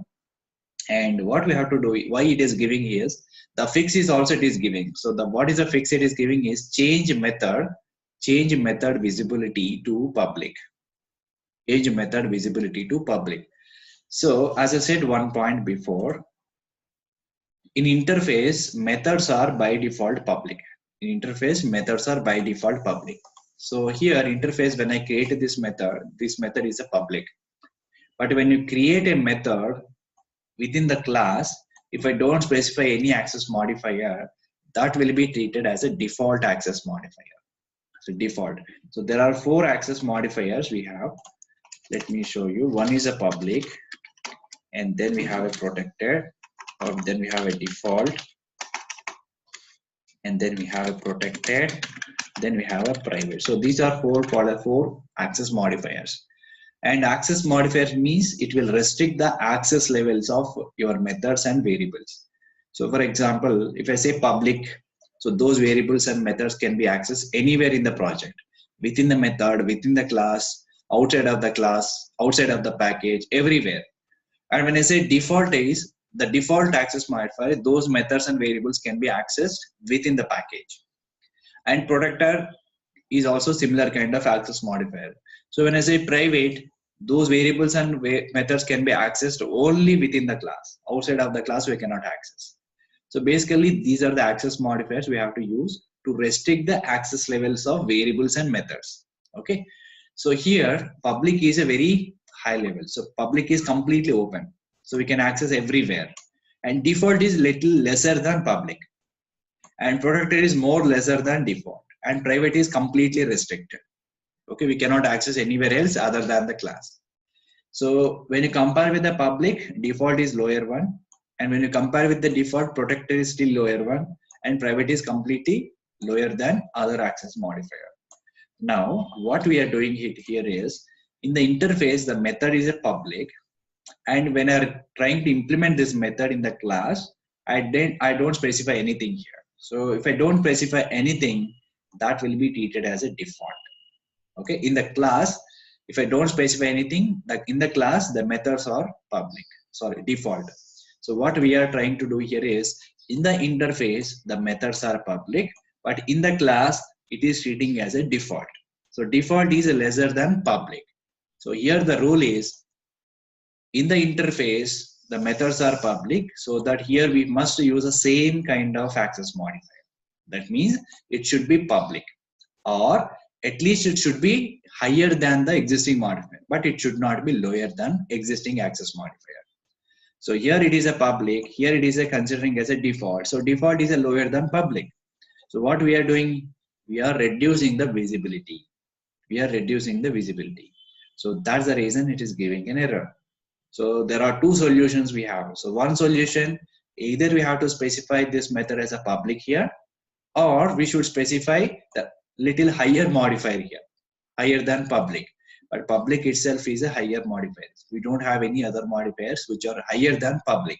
So there is only one way to solve this problem, is you have to specify the public access modifier. Okay, that's the solution for this. So whenever you are trying to implement this interface methods within the class, we must specify the public access modifier. We should not forget this. Okay, so in interface, by default methods are public. So in the class, by default methods are default. So there is a conflict. So that's the reason we should not reduce the visibility. We can increase the visibility, but we should not reduce it. So we have to specify this is a public. So that issue is being solved. All right, so now we created an interface and we have implemented this abstract method within the class. Now how we can call this method? So come to the main method. Let's create an object for the class. Now one more important thing.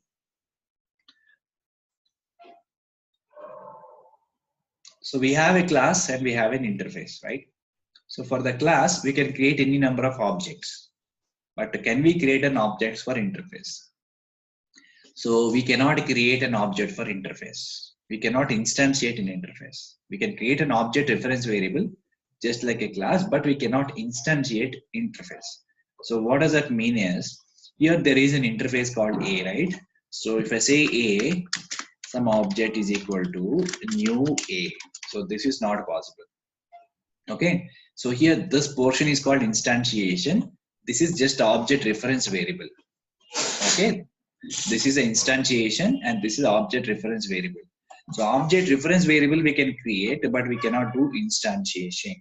So when I do instantiation, we must use a class name which is implemented by this interface. So here, what is the class name?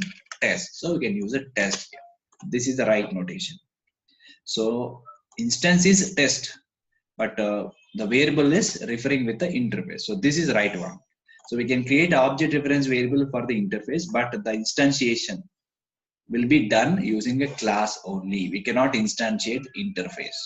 That's important point. And this is exactly equal to this one.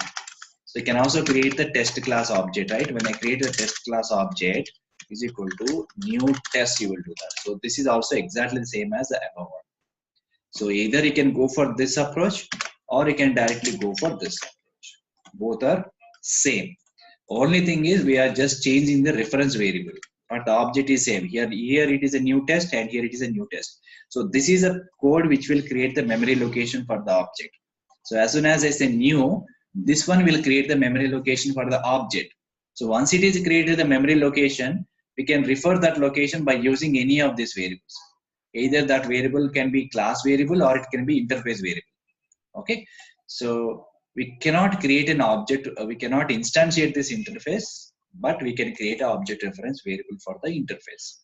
So this is another important point which we need to remember. So now I created an object. So through this object, I can access method M1. Okay, that's it. Now let us run this code as Java application. Now we can say the value is printed as a 10. So this is how just we need to implement, we have to define this interface, create an interface, and then implement this interface using a class. So whenever you are implementing this interface, we must use implements keyword. That's one point we have to remember. The next point is whenever you are implementing this method, we must specify the public access modifier to that particular method. Okay, so this is an example of how we have to define the interface, how to use this interface. In the next example, I'll show you how to implement multiple inheritance concept using interface. Now we will see. So access modifier I'll discuss in detail in few minutes, in next few minutes. Just keep this one side. So now I'm going to implement multiple inheritance using interface concept. So multiple inheritance using interface concept. So how we can achieve this? So what is multiple inheritance? So multiple inheritance means we have a multiple parent classes for one child. Don't say classes or interfaces here. Just say generically there are multiple parents for one child. Okay, that's the main concept of multiple inheritance. That means A is a parent, B is also a parent, C is a child of A and B. So this is called as a multiple inheritance. So one child can have multiple parents. So in this particular context, if I create A is a class and B is also class, so I cannot extend two classes into one class. I cannot write C extends C extends A comma extends B. I cannot write like this. That's the reason class is not supported multiple inheritance. So instead of class, I will create A and B or interfaces. So I'll make I is interface, B is also another interface. Okay. Now these two interfaces contains only abstract methods. So these two interfaces I will implement using this particular class. But I cannot extend multiple classes, but I can implement multiple interfaces. So that's the concept is here. If both are classes, I cannot write a C extends A comma P. I cannot write like this. This is incorrect. But if they are interfaces, then I can write like this. C implements A comma B. So here A and B are interfaces. So I can implement method from these interfaces in the C class. But if they are classes, I cannot do extends. So that's the problem with the class. So now let us implement this inheritance concept, multiple inheritance using interface concept. So we have to define these two parents as a interfaces and one child as a class. This is a class. Okay. Now let's go to Eclipse. So I'll create another example. Right click, new class. I will name it as multiple inheritance demo and take this main method and then finish it. Okay, so now just keep this class one side. I'm just using this class as a child class later. Okay, so for now, I'm just going to create two parents. So those two parents are interfaces. Okay, so I'll just create one interface, let's say ABC. So this is my interface. ABC is my interface and which contains a variable called integer x is equal to, let's say, 100. And we must specify some value here, okay, because final variable by default we need to add some value if it is a final variable. So in interface the variables are final by default, so that we must assign some value to them. Okay, so remember, so this is a variable I created, and I will also create one abstract method called void m1. So this is an abstract method. So this is one parent. Now I'll create another parent, interface xyz. This is also another parent, interface xyz. Here I'll say integer y is equal to 200. So integer y is equal to 200. So this is another interface which contains a variable called y, and one more abstract method I'll say m2, void m2. So these two are two interfaces. So let me just write it over here. I created ABC. This is an interface, and xyz. So this is also interface. So this contains m1 method, this contains m2 method. Now, if you want to implement these two methods, we must have one child class. I will create one child class here. So I'm using this multiple inheritance demo is a child class. So here I will implement m2 method and m1 method and m2 method. And then ABC and xyz are the parents, and this one is a child. So this way we can achieve the multiple inheritance. So now let us implement and try this. So these are ABC and xyz is created. Now I will implement these two methods using a class. So this is a class I'm going to use it here. So how we can write the statement now? So here I'll just say implements ABC, comma XYZ. So like this, we can add any number of interfaces. If you have 10 interfaces as a parent, you can keep on adding 10 interfaces by separating comma. Okay. So implements ABC and XYZ. So when I say implements ABC and XYZ, in this particular class, we must implement M1 and M2 method. Otherwise, it will not allow you. It will throw an error. So the type multiple inheritance demo must implement the inherited abstract method ABC M1. So first it will show only M1. Once it is implemented, then it will show you M2. Okay. So M1 and M2 we must implement using this class. So let us implement those two methods here. So M1 is a method, right? So when I say void M1, let's say void M1, and whenever you're trying to implement a method, don't forget we must specify the public access modifier. Okay, because interface contains only public methods. So when you are implementing those methods, we must specify the public. So here I will create a message called system.out.println. I'll just print the value of X here. Okay, done. So now I have implemented first method. So now if you go and see here, it will show you another error. To type multiple inheritance demo must implement the inherited abstract method xyz.m2. So now we need to implement xyz.m2 method.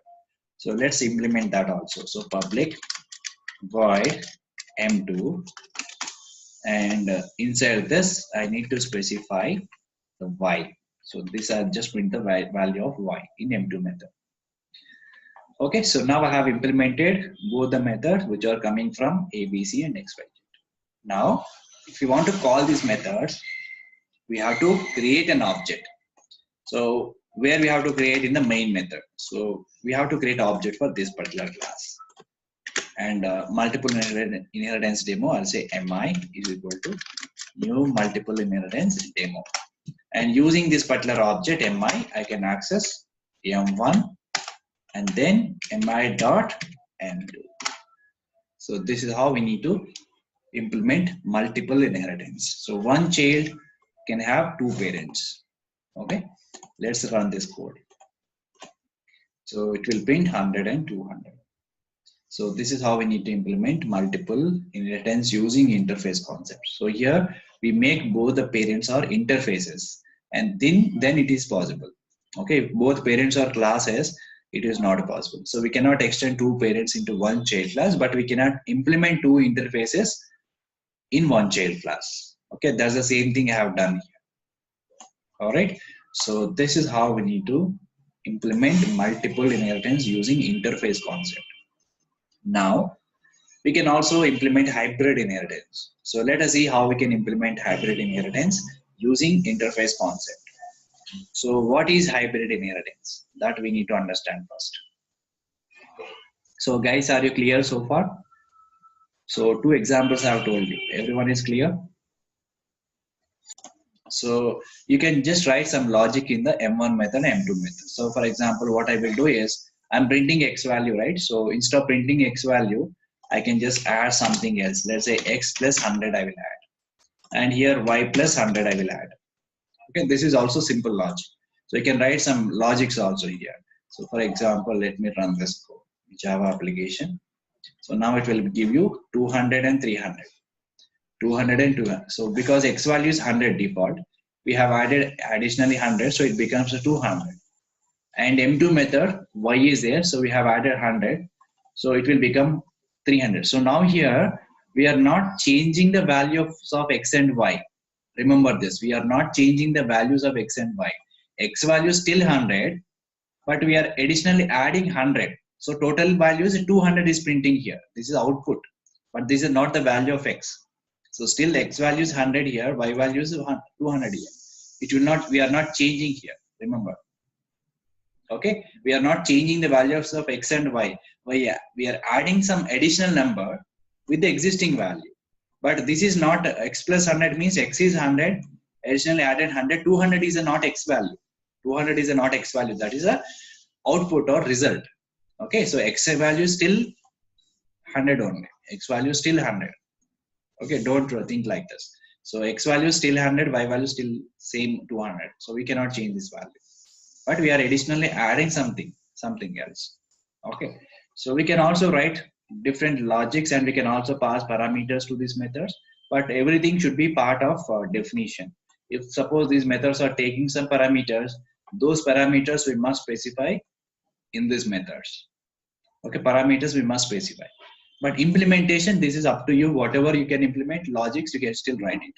Okay, so there is no restriction that. All right. So now let us see how we can implement hybrid inheritance using interface concept. Now, what is hybrid inheritance? So what is hybrid inheritance? Let me just write it over here. So in hybrid inheritance is a combination of hierarchy plus multiple. So for example, let us say, one second. Okay, so what I can do here is I just draw some small picture here. Let us say I have, let's say A1 and B1. Okay, A1 and B1. And I'll create one child for these A1 and B1. Okay, so A1 not B1. So let's say, okay, I'll take another variables. You can simply understand. Let's say A, B. Okay, so this is a C. Okay, this is a 1. Okay, and here I will say something else. Let me draw correctly. So for example, A is there. Okay, so here is a B and here it is C. This is what kind of inheritance? This is hierarchy inheritance. So this is possible using class. So two child classes. So B is extended from A, C is also extended from A. So here in hierarchical inheritance, classes can be used. So here there is a problem. So when I say D here, so this is a multiple inheritance again. So this is a hierarchy. This is a multiple. So combination we can call it as a hybrid inheritance. So this is a structure. So this is a hybrid inheritance structure, right? But where we have to use class, where we have to use interface, that's the main challenging here. Okay, which one we have to define as a class, which one we have to define as a interface. Now observe this carefully. So here ultimate goal is in the D must be a class anyway, because here this is ultimate one. So here we need to implement everything, right? So we have to create object for D itself. So D is a grandchild of B, C, and A. These are all parents, and D is a grandchild. So D should contain everything from B, C, as well as A, everything. So now if you think about here, B and C are the parents of one class, one child. So if you have two parents for one child, normally we'll make them as an interfaces, right? So let us make this B as an interface, and C is also an interface. If B and C are the interfaces, then we can implement these two interfaces using D class. Okay, fine. But what about this A? So A I will define as a class. I will define A is a class. Okay, and then if it is a class, D is also a class. I can directly extend this class D, right? So ultimate goal is D should contain everything. Okay, so now B, C are anyway we will implement using D class, but I will also extend all the stuff from A to D. But A to B, A to C is not possible because A is a class, B is an interface. Class to interface is not possible because class means it contains all implementations, and C contains all the implementations. But if I create A interface, that is also fine. If A is an interface, I can make A to B, A to C. But again, we have a duplication. Because when I say A is an interface, so here I can use extends keyword, here I can use extends keyword. But B contains A, C is also contains A. And ultimately, D will get the duplicates. Oh, so that's the reason I make it A is a class here. When I make A is a class, then what happens? D is also a class. So B and C will be implemented by using D. And A will extend by using D. So A is a class itself, right? So A will extend into D. So ultimately we will get everything from B, C, as well as A. So this is how we need to achieve hybrid inheritance. Okay, so let us see how we can do this, how we can implement this.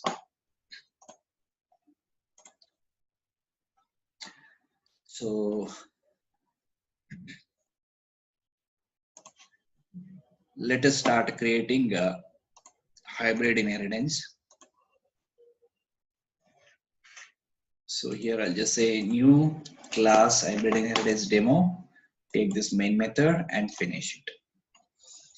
Okay, so here this is a class, so this is a grandchild. Okay, create this, make it as a grandchild. So now what I said here is, so two interfaces we need. So let us say this is a class, and this is an interface. This is an interface, and these two interfaces we have to implement using class.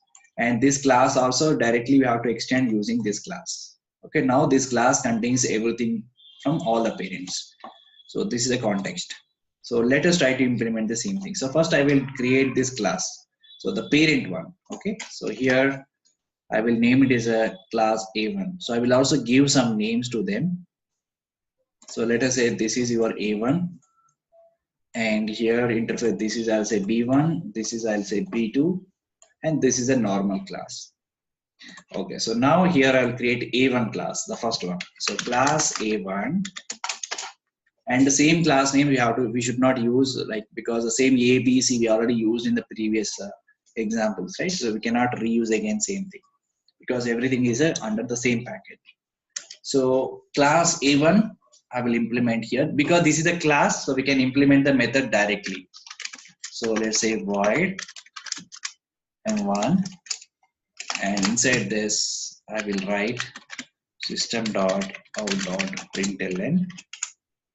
Okay, I'll say this is m1 from A1. Okay, this is a message I'm just printed.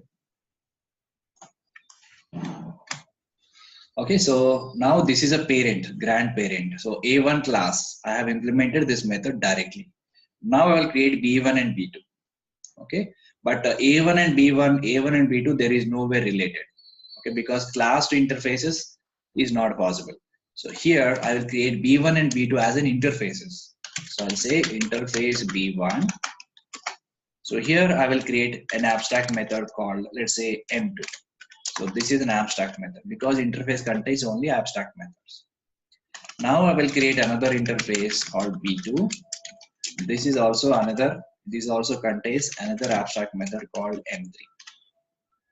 Okay, so B1, sorry, we don't record brackets here. So interface B2, and this also contains one more abstract method called as a M3. So now come to the main class. So now we have defined A1, B1 and B2. Now we are implementing actual class, hybrid inheritance demo. But how we can extend everything, how we will get all the parent classes here. So the first thing is we have to extend the class. Which class? A1 class. So here first I will use extends A1. Now what happens? Whatever is belongs to A1, that is also belongs to this particular class, hybrid inheritance demo class. So now we get everything from A1, followed by implements B1 comma B2. So this is how we need to write the syntax.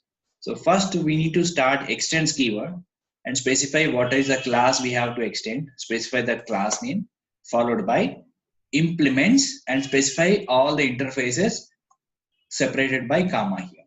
Okay, so one keyword we have to use, we can write any number of interfaces here. So now what happens? This particular class get everything from A1 and also get everything from B1 and B2. But only the change is A1, the method is already implemented, so we no need to implement again here.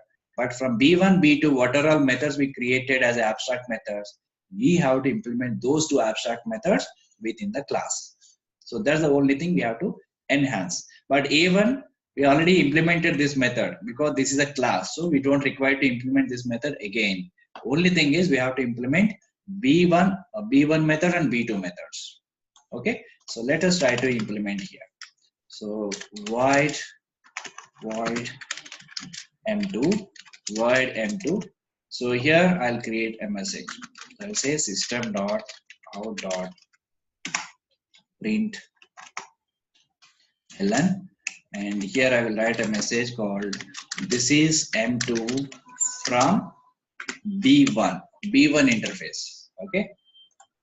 Now here we have implemented, but when you are trying to implement this method, don't forget we must specify the public access modifier.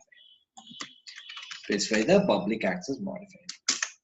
Okay, now we have M2 is implemented. Now we need to implement method which is coming from B2 interface, that is M3. So let us implement M3. So public void M3, and here specify the message.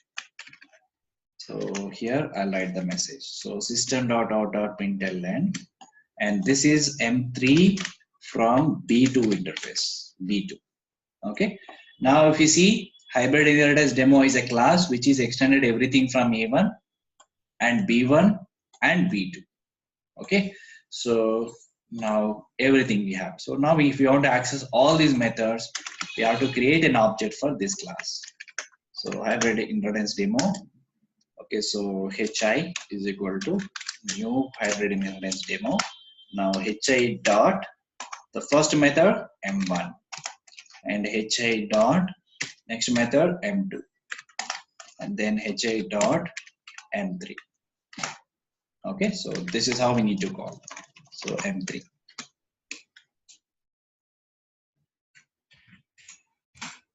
All right, so now we have called all the method from all the parents. So from B1, B2, A1, everything. So now it is achieved hybrid inheritance. Now we got output from everything. Okay, so here also we can pass parameters, we can write logics inside the method, everything we can do as usual. Okay, so this is how we can achieve hybrid inheritance using interface and class combination. So class must be there. Only with inheritance we cannot do anything. Okay, so class must be there to implement the interfaces. So this is a concept of inheritance, and we have seen so far all 5 kinds of inheritance types using classes and interfaces, and this is all about interface concepts. Okay, so this is enough for interface. So we know about interface now. So how to declare an interface, what is an abstract method, what interface contains.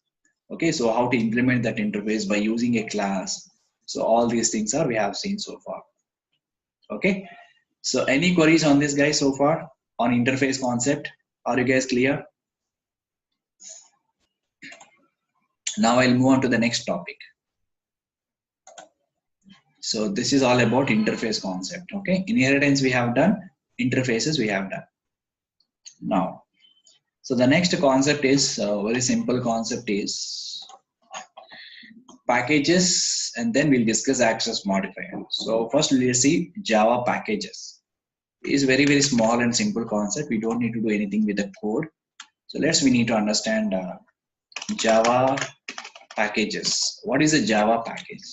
So Java packages are, we can simply say, folders which can have multiple files. Those files can be classes, or it can be interfaces, or anything else, So it is just like a folder. A package in Java is just like a folder which contains any kind of file. So it can have multiple classes, it can have interfaces, or it can have anything, or text files, Excel files, whatever you want to keep. You can create simply a package and you can put everything inside the package. So far we are creating the packages. If you see here, every day I'm creating the new package, but how internally it will store. So as I said, the package is simply kind of a folder. So why we need to create the packages? Because to organize your files properly. So for example, in your system, you will have multiple type of files. You will have a video files, audio files, personal documents, movies. There are different type of files will be there. You don't keep everything in one folder itself, right? So you will have multiple folders, and one folder will keep some personal documents. In another folder, you will keep all the movies and audios and other things. So based upon the type of files, you will separate them in multiple folders. Why we are doing this? Because for maintenance. And tomorrow, if you want to search for specific file, you can directly go to that particular folder and you can search for that. The same concept is here also. If you have n number of classes, different type of interfaces, different type of files, So we need to keep them in proper way, in proper folders.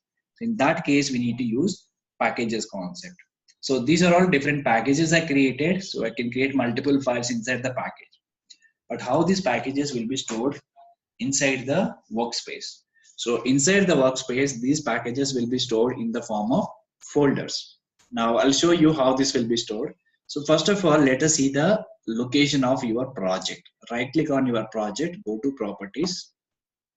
Now here, if you go to the resource, you will see the workspace location. This is your current project location. So all the packages, classes, everything, whatever you do here will be stored in this particular location. So I'm just copying this location and go to your folder, Explorer. So here I'll put this location. So now you can see this is the location of your project. But where we can see all these packages as a folders, just go to SRC because SRC contains these packages, right? Now go to SRC. Now you can see all the stuff here. So day 3, 4, 5, 6, 7. So you can just compare these two. So whatever packages are created here, it is created in new packages. But what about these files? These files are coming from the default package. Default means we don't given any pack. We haven't given any package name here. So in those cases, it will be created default package. Inside this, these files will be available. But for the default package, it will not create any folder. For the default package, it will not create any folder. So it will just create the files. Okay, so it is. So if you do something here in the tree, it will affect it here. Okay, so if you remove from here in the folder, it will automatically reflect it in the Eclipse workspace, Eclipse tree structure. So this is vice versa. Okay, so package is simply a kind of a folder where we can keep all similar type of files. That is the definition of package. Now we can also create some sub packages. A package can have multiple packages. A package can have multiple packages. So how we can create the sub packages?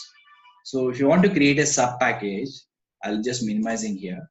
Suppose I want to create one new package here. Let's create a new package. Let's say pack1. Finish. So as soon as I created the new pack1, if you go and see the folder structure, pack1 is created here. So currently pack1 doesn't have anything. Okay. So when I create some file here, let's create one file. Let me just say the test. Let's finish it. So I just created one plain test file. So under pack1, it is created a new file. So now what I want to do is I want to create a sub package. So normally what people will do is it will right click on this package. Again, it will create a new package. People will do like this.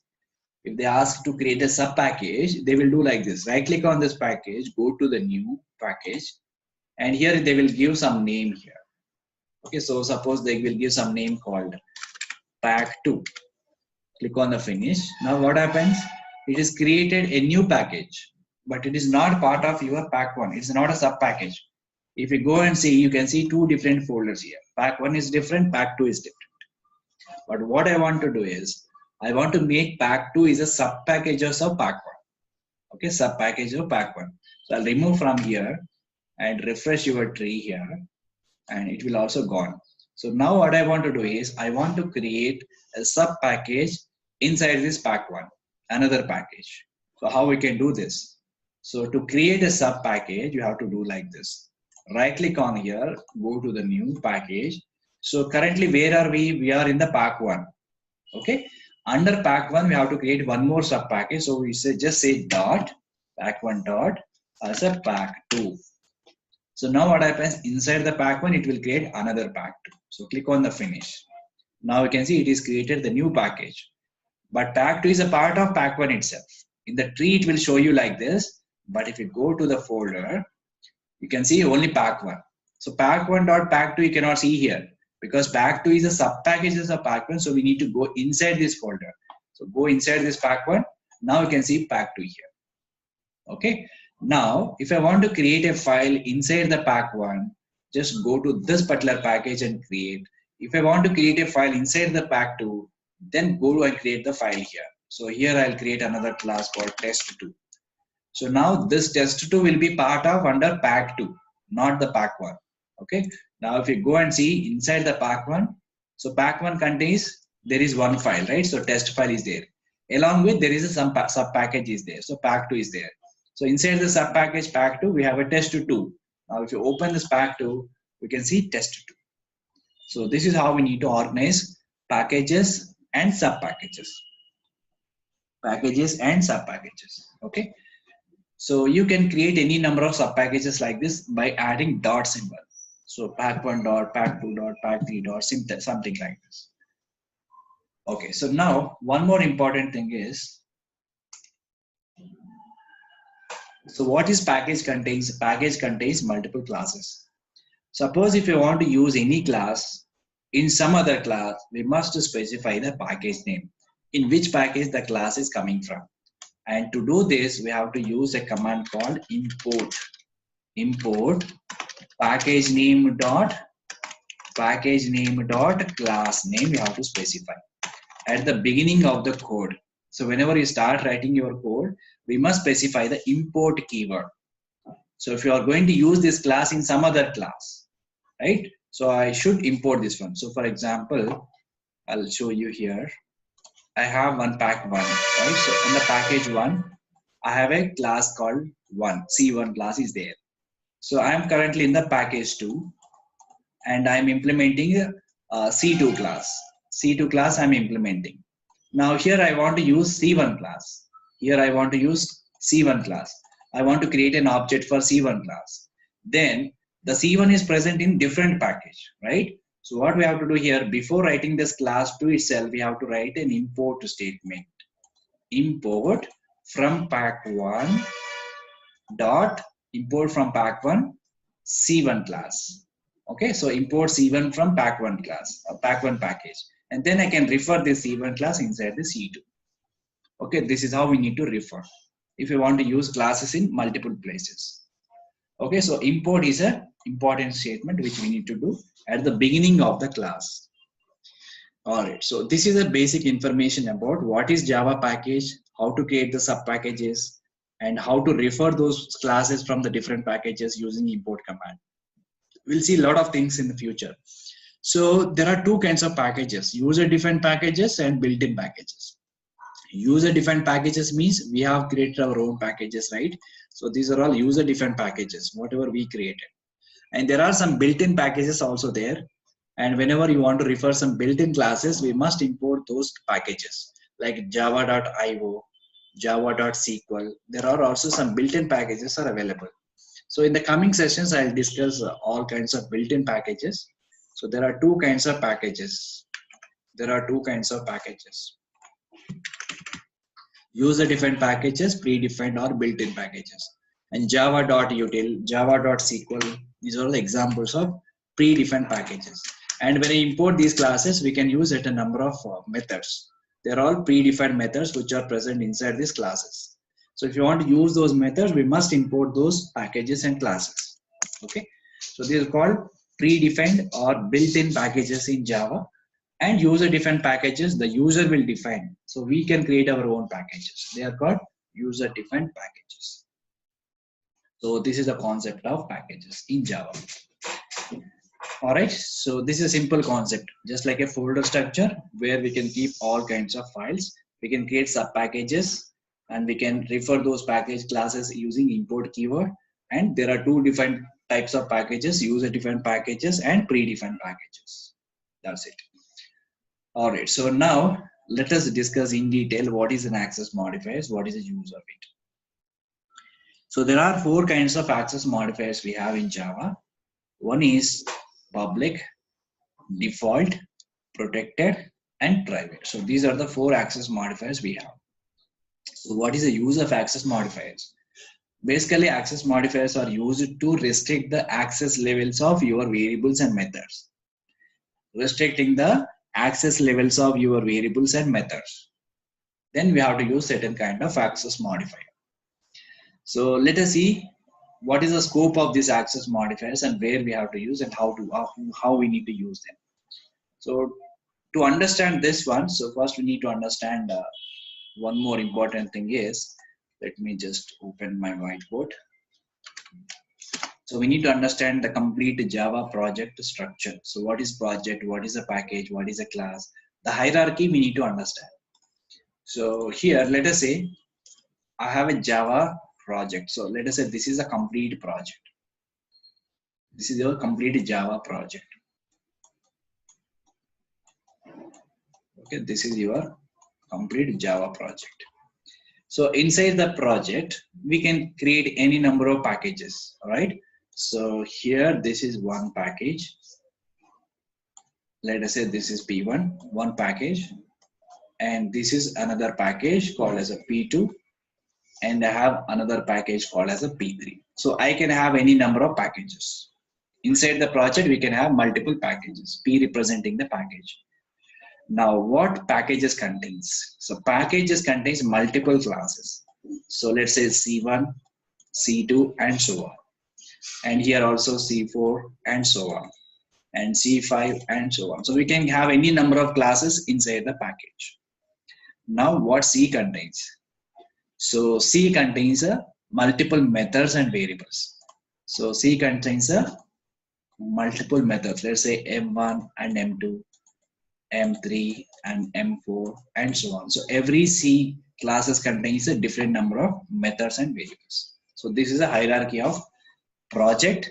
Within the project we have a package. Within the package we have a class. Within the class we have a methods and variables. So this is a hierarchy. Now let us discuss about 4 types of access modifiers. Let's come to the lower level. First we'll see the private, then we go for protected, then we go for default, then we go for public, one by one. So first I'll talk about the private, and default comes here. Okay. So first let us see about the private. So when we need to use a private. So when I say a method or variable as a private, then what happens? So when I say a method as a private, right? So the private access modifier is accessible only within the class, only within the class. So inside the class, if I create a method or variable as a private, those variables and methods can be accessed only within the class. Okay, that's the restriction. We cannot access them outside of the class. Only within the class they have restricted. That's the first thing. Private access modifier can be accessed only within the class. Outside of the class we cannot access. Only within the class we can access. All right. So let me just show you one example. So let's go to Eclipse, and to demonstrate this, I'll just create another package.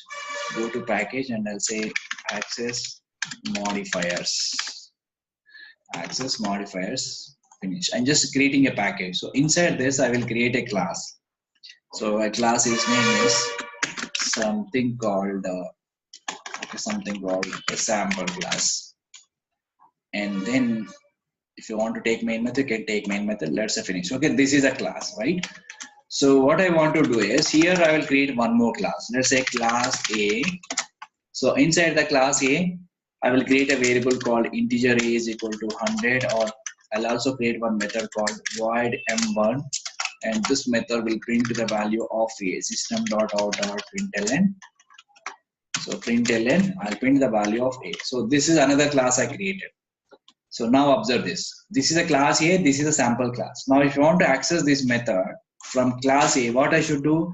I have to create an object for class A here. So let me create an object for class A is equal to new A, and now using this object I can access M1 method. This is perfectly right. So when I run this code, it will give you the output 100. But now what I want to do is I want to restrict these variables and methods. I don't want to allow anybody to access these from different classes. I don't want to allow anybody to access these things in different classes. Then what I can do is I can make them as a private. Simple. As soon as I make as a private, I cannot access them outside of the class. Immediately here it will start giving an error. So what is M1 is saying? The method M1 from the type A is not visible. It is not visible because M1 is a private method. M1 is a private method. So that's the reason it is not visible. M1 is a private method. And we can also try to access A. Let's say obj.A. I'm changing this value. But this is a normal variable, right? So we can change the value. So if we remove this private keyword again, so this is a possible. So we can change this value. Now I'm printing the value of A. Now we'll get the 200. So because this is a normal variable, we can change the value anywhere else. So perfectly right. But I don't want to allow anybody to access this variable or method. Then I can make it as a private. So when I say private, immediately here it will throw an error. So a.a is not visible. Similarly, when I say private for method, I cannot access here. So what we have understood based on this is private variables and private methods can be accessed only within the class. Outside of the class, we cannot access. Outside of the class, we cannot access. That is the first one. Private access modifier is accessible only within the class. Very, very limited access. Only within the class we can access. Outside of the class we cannot access. That's a private keyword. Now the next level is default. The next level is default keyword. So when I say default,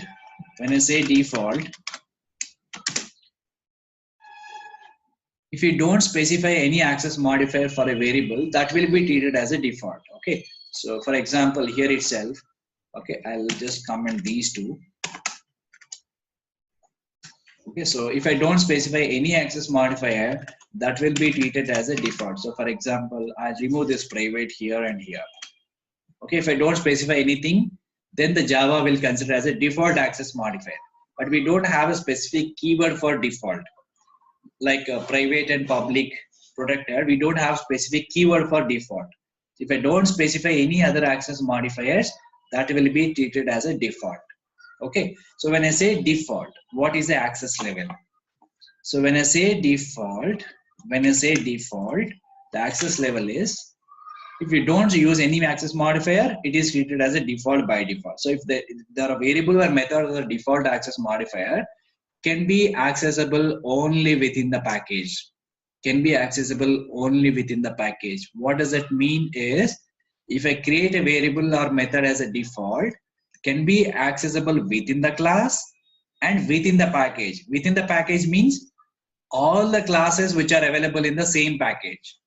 All the classes which are available in the same package we can still access, but outside of the package we cannot access. So what does that mean is, if I see here, if I don't specify any access modifier, so that I am able to access here, because both are different classes, right? Both the classes are present in the same package. So we can access these methods and variables within the package. It can be different classes, but still we can access. But what is the difference between private and default? Private is very limited to the single class. Outside of the classes we cannot access. But if it is a default, we can also access outside of the class, but single package. Within the package only it is possible. Within the package only it is possible. So that is a default access modifier. So the default access modifier is accessible only within the package across multiple classes. Across multiple classes in the same package. In the same package. In the same package. So this is the importance of default. Now a little bit go higher. So now protected. So when we need to go for protected. So what happens when I use protected keyword? So protected access modifier is accessible within the package, outside of the package also. Within the package means all the classes within the package. Outside of the package also it is possible. What does it mean is, suppose there is a class in P1 package and methods and variables I have created as a protected, then those variables and methods can be used within the class, outside of the class in the same package, and outside of the package. Here also I can access. Outside means this is outside. So outside of the package also I can use, but the thing is, through inheritance only it is possible. I have to make this class as a parent class of this class. I want to make C1 as a parent class of C4. Then only it is possible to use those variables. Otherwise it cannot. That means it is not a direct access. So indirectly we are able to access using inheritance. So protected keyword can be used only within the inheritance. Okay, so that's it is saying. So the protected access modifier is accessible within the package and outside of the package, but through inheritance only it is possible. Only inheritance only it is possible. I'll implement this and show you. So currently we have this A class, right? A class we have. So I'll also comment these things. Now we have seen private and default. So now I'm talking about the protected. So let us create these two variables as a protected. Okay, or first of all, don't specify anything. So just let it be default. Okay, now I will create another package, a new package I'm creating. So let us say access modifier package is already there. So this is another package I'm going to create. Let us say this is access modifiers 2. Okay, this is another package called access modifier 2. So in the access modifier 2, I will create a new class and I'll say this is a sample 2 class and take this main method and finish it. Now observe this carefully. Sample, okay, so here the A class is present where in the access modifier package. Now where the sample 2 class is present under access modifiers 2 package. So both the classes are present in different packages, right? So now let us try to access this variable and method here because outside of the package. Okay, so how to access here. We have to create an object for the class. So A is my class. For this A class, I am creating an object obj is equal to new A. Okay, now created an object. Now we can see it is giving an error. When I put cursor here, what it is saying, A cannot be resolved to a type. A cannot be resolved to a type. What does it mean is the sample 2 is present in different package. So it doesn't know about what is A, from where the A is coming from. So this package doesn't know about this. And not even it is showing import package. Not even it is showing import package, right?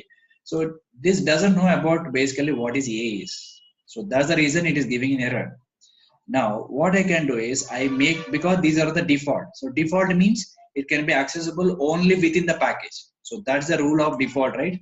Default means can be accessible only within the package. But now I'm trying to access them outside of the package. That's the reason it is giving an error. So what I will do now is I will make them as protected, and again make this variable method is also protected. I make them as a protected. But if you notice here, still it is not giving anything. Okay, no import package because the class we don't specify any access modifier. So class is also considered as a default. So default class cannot be used in another packages. So what we have to do is we have to make this class as a public, and then it is possible. So public means I think this class A is present in some other packages. So what I will do here is I will just separate this class A as a separate file. Okay, under same access modifiers package, I will create A class and I'll make it as a public class. Okay, so inside this class I will write this one.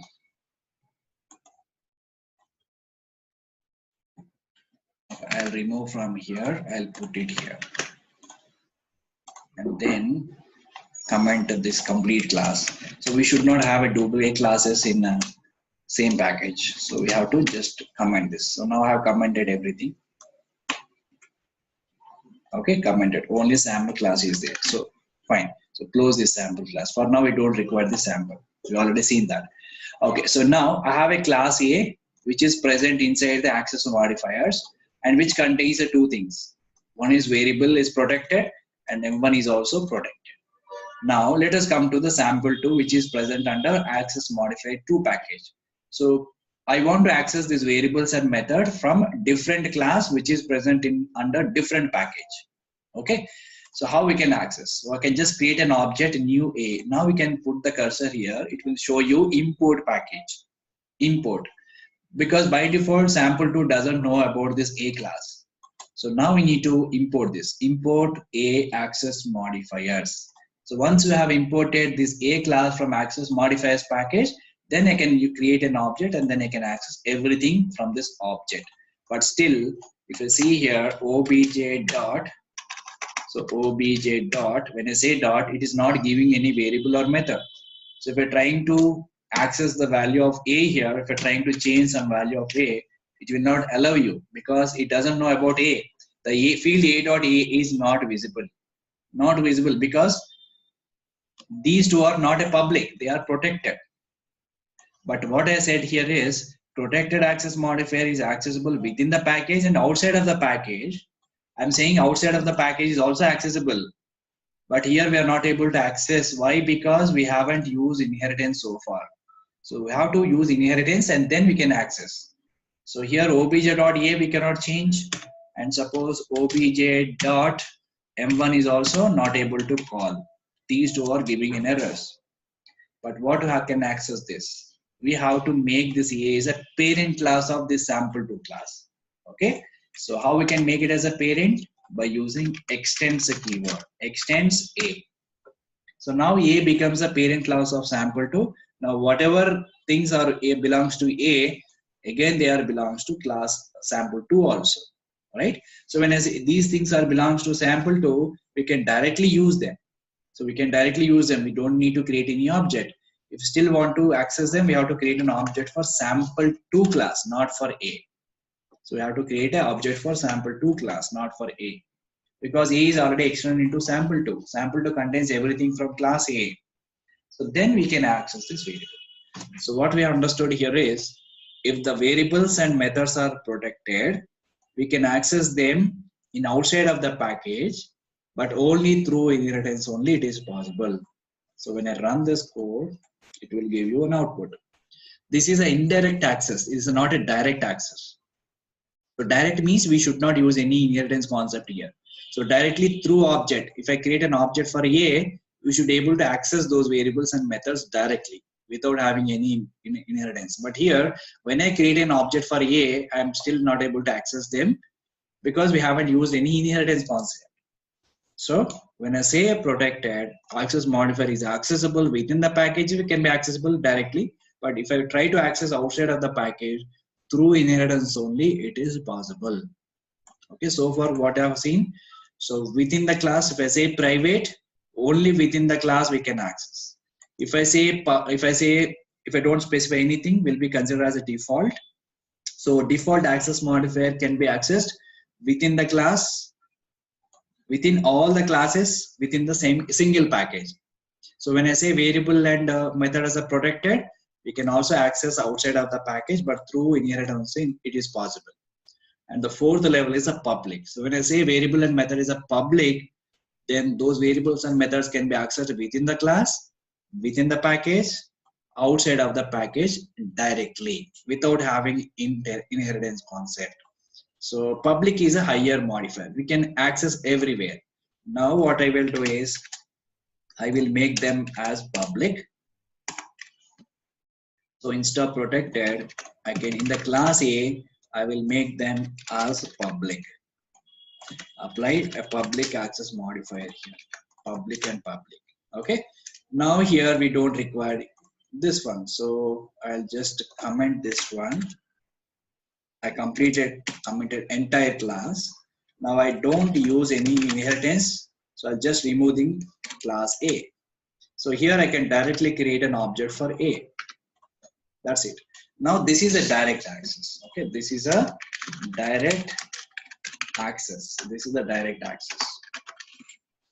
So without inheritance. So now we can directly create an object for A, and through that object I'm able to access A variable and M1 method. So this is a direct access. Okay. So these are all called access modifiers. So what is the use of access modifiers? To restrict the access levels of methods and variables. So if I say private can be accessible only within the class. If I say default, within the package only we can access. When I say protected, outside of the package is also possible, but through inheritance it is possible. When I say public, it can be accessible anywhere within the class, within the package, outside of the package, throughout your project you can access anywhere. So that is all about public access modifier. Okay, so these are all 4 access modifiers. So public, we don't have any restrictions. Everywhere we can access those variables and methods when I say public. So these are all access modifier concept. So let me just summarize all 4 types of access modifier, then you will get a clarity on this. Just a moment. Okay, so this is just overall summary of access modifier. So far we discussed. So when I say private access modifier, it can be within the class we can access, within the package, within the outside of the package, nowhere else except within the class. We nowhere else we cannot access private access modifier. Then default is not a keyword. If I don't specify private, protector, public, that will be treated as a default. So within the class we can access, within a package also we can access, but outside of the packages we cannot access.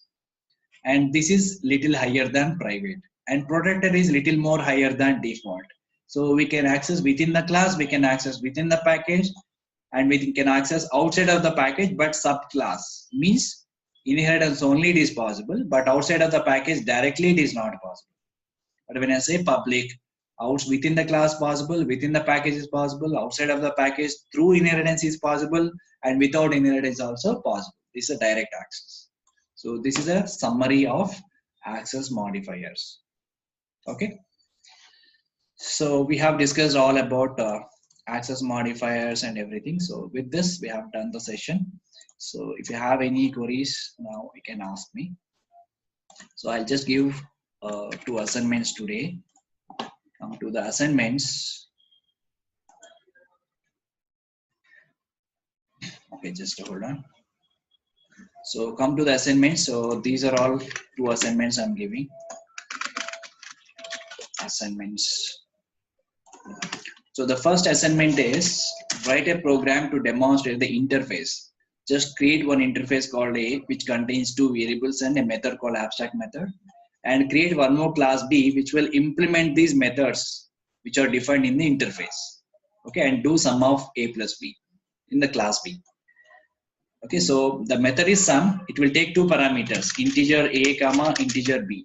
Define 2 parameters. Okay, or else don't require, because these variables we already defined in the interface, A comma B, and add a few values because this is a final variable, so we should add some values. So the sum method will perform addition of these 2 values. So create one class A where you need to redefine or implement this sum method, which will perform sum of A plus B. That's one assignment. And the next one is write a program for multiple inheritance by using interface. So I already told you in this class, so same thing, same concept you have to implement here. So interface A contains 2 variables and there is an abstract method called as add. Interface B is another interface which contains 2 variables. It will perform multiplication operation. So first let us create these 2 interfaces, and then create one more class called as a calculation, and this class should implement these 2 interfaces. And this is multiple inheritance concept. So we can implement multiple interfaces using one class, right? So this class implements method from A as well as B. What are those methods? Add and multiplication. So these 2 methods we have to implement using a class. Okay. So this is another assignment you guys can try today yourself. Okay. So that's all for today, guys. So I'm done. So if you have any queries, now you can ask me. I'll stop the session. All right. So today we'll see one more topic from Java, that is exception handling. So exception handling, this is one of the important feature from Java.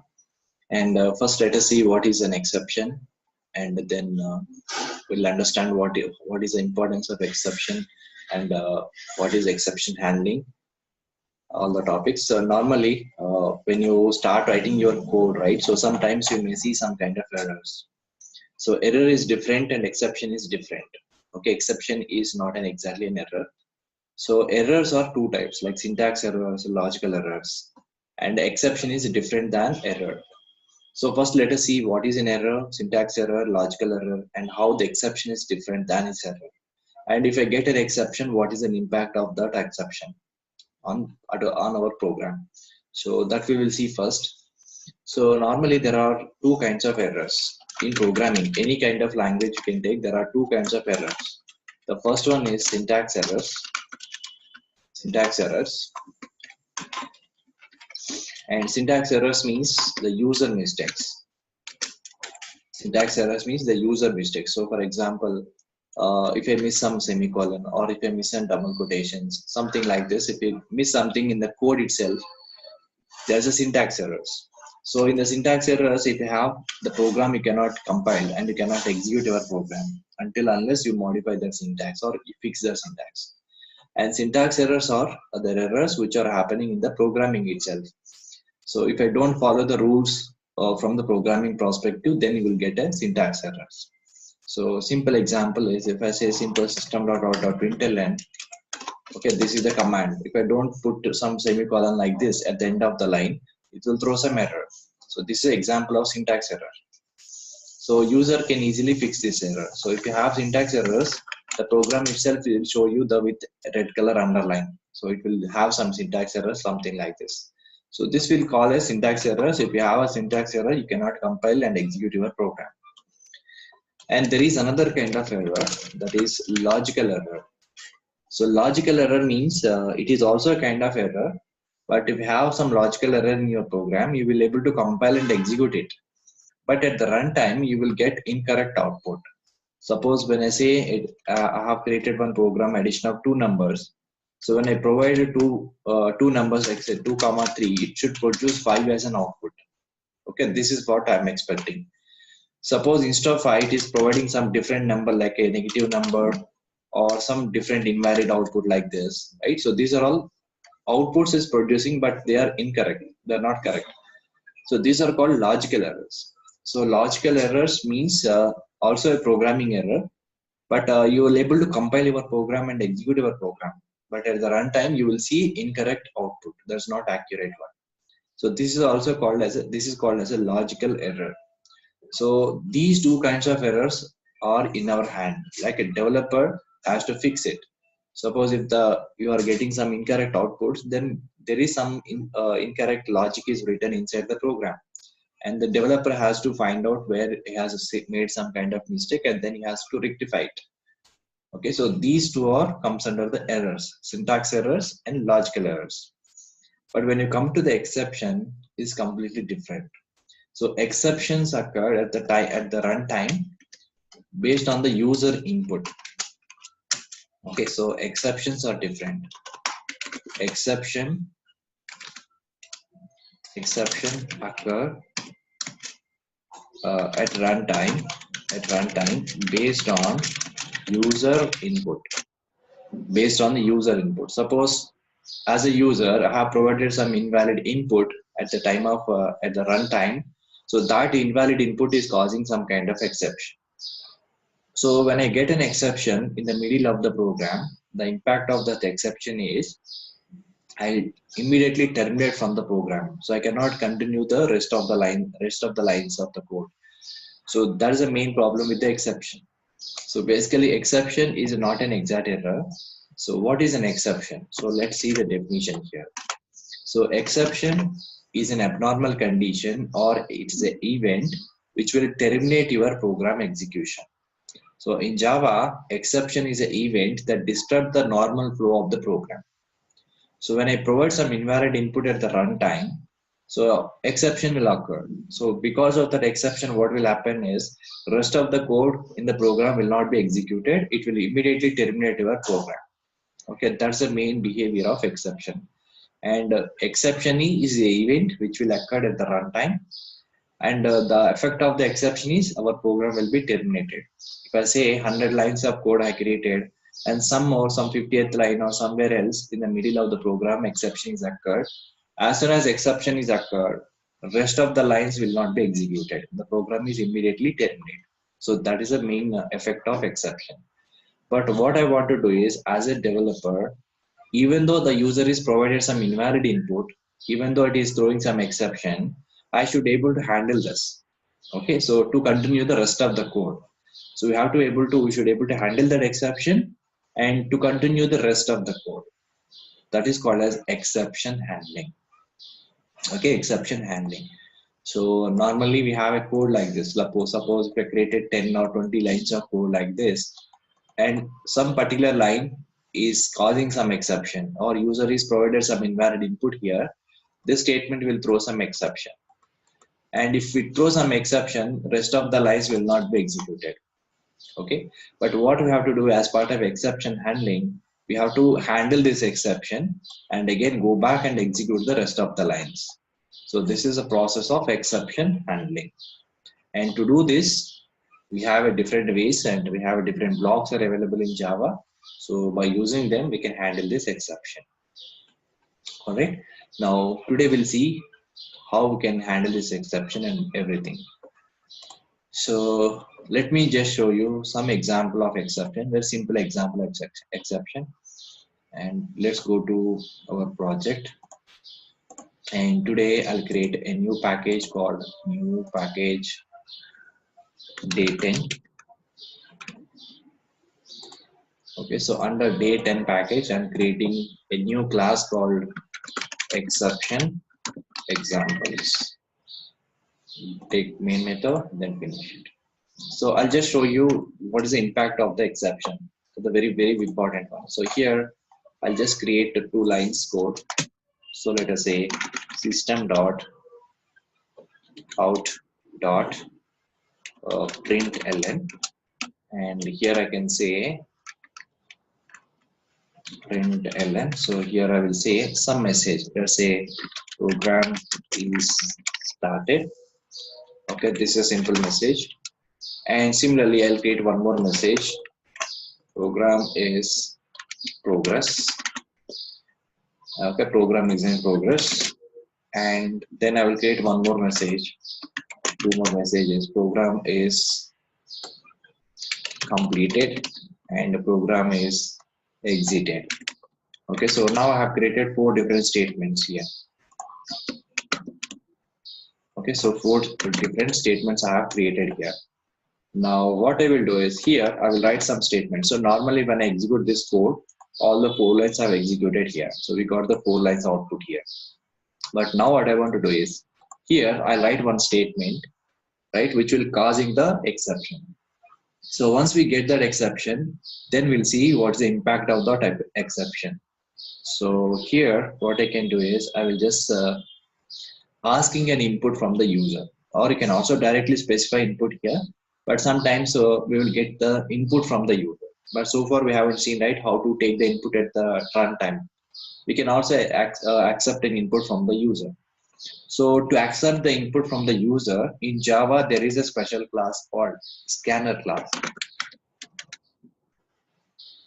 Scanner is a class, and input and is equal to new scanner. So first we need to create an object for this particular thing. New scanner of system.in. Okay, this is a command we have to use. So what this command will do is this command. So scanner is a class from java.util we have to import. So scanner is a class we have to import from java.util package. So this is a predefined class which is present inside the predefined package. So this is the predefined package, java.util.scanner. So by using this particular input object, we can ask the input from the user at the runtime. So if you want to ask the input from the user, we can just say input dot next int, input dot next int. So this command will ask the input dot next int. So this is a command. So this particular command will ask the input from the user, and once the user is provided input, it will be stored in a variable called number. Okay, so this is a command scanner class object we have to use to take the input from the user. So as soon as the user is provided input at the runtime, that value will be stored inside the number variable. Okay, so now I'll do some step here. I'll just say a is equal to, I'll say a number a is equal to 100, and I will divide this number by whatever number is provided by the user. Okay, I'm just dividing my existing number with the number which is sent by the user. So number is sent by the user, and a is a another value I have defined here. Okay, now a divided by number, the result I will print here. System dot, let's say out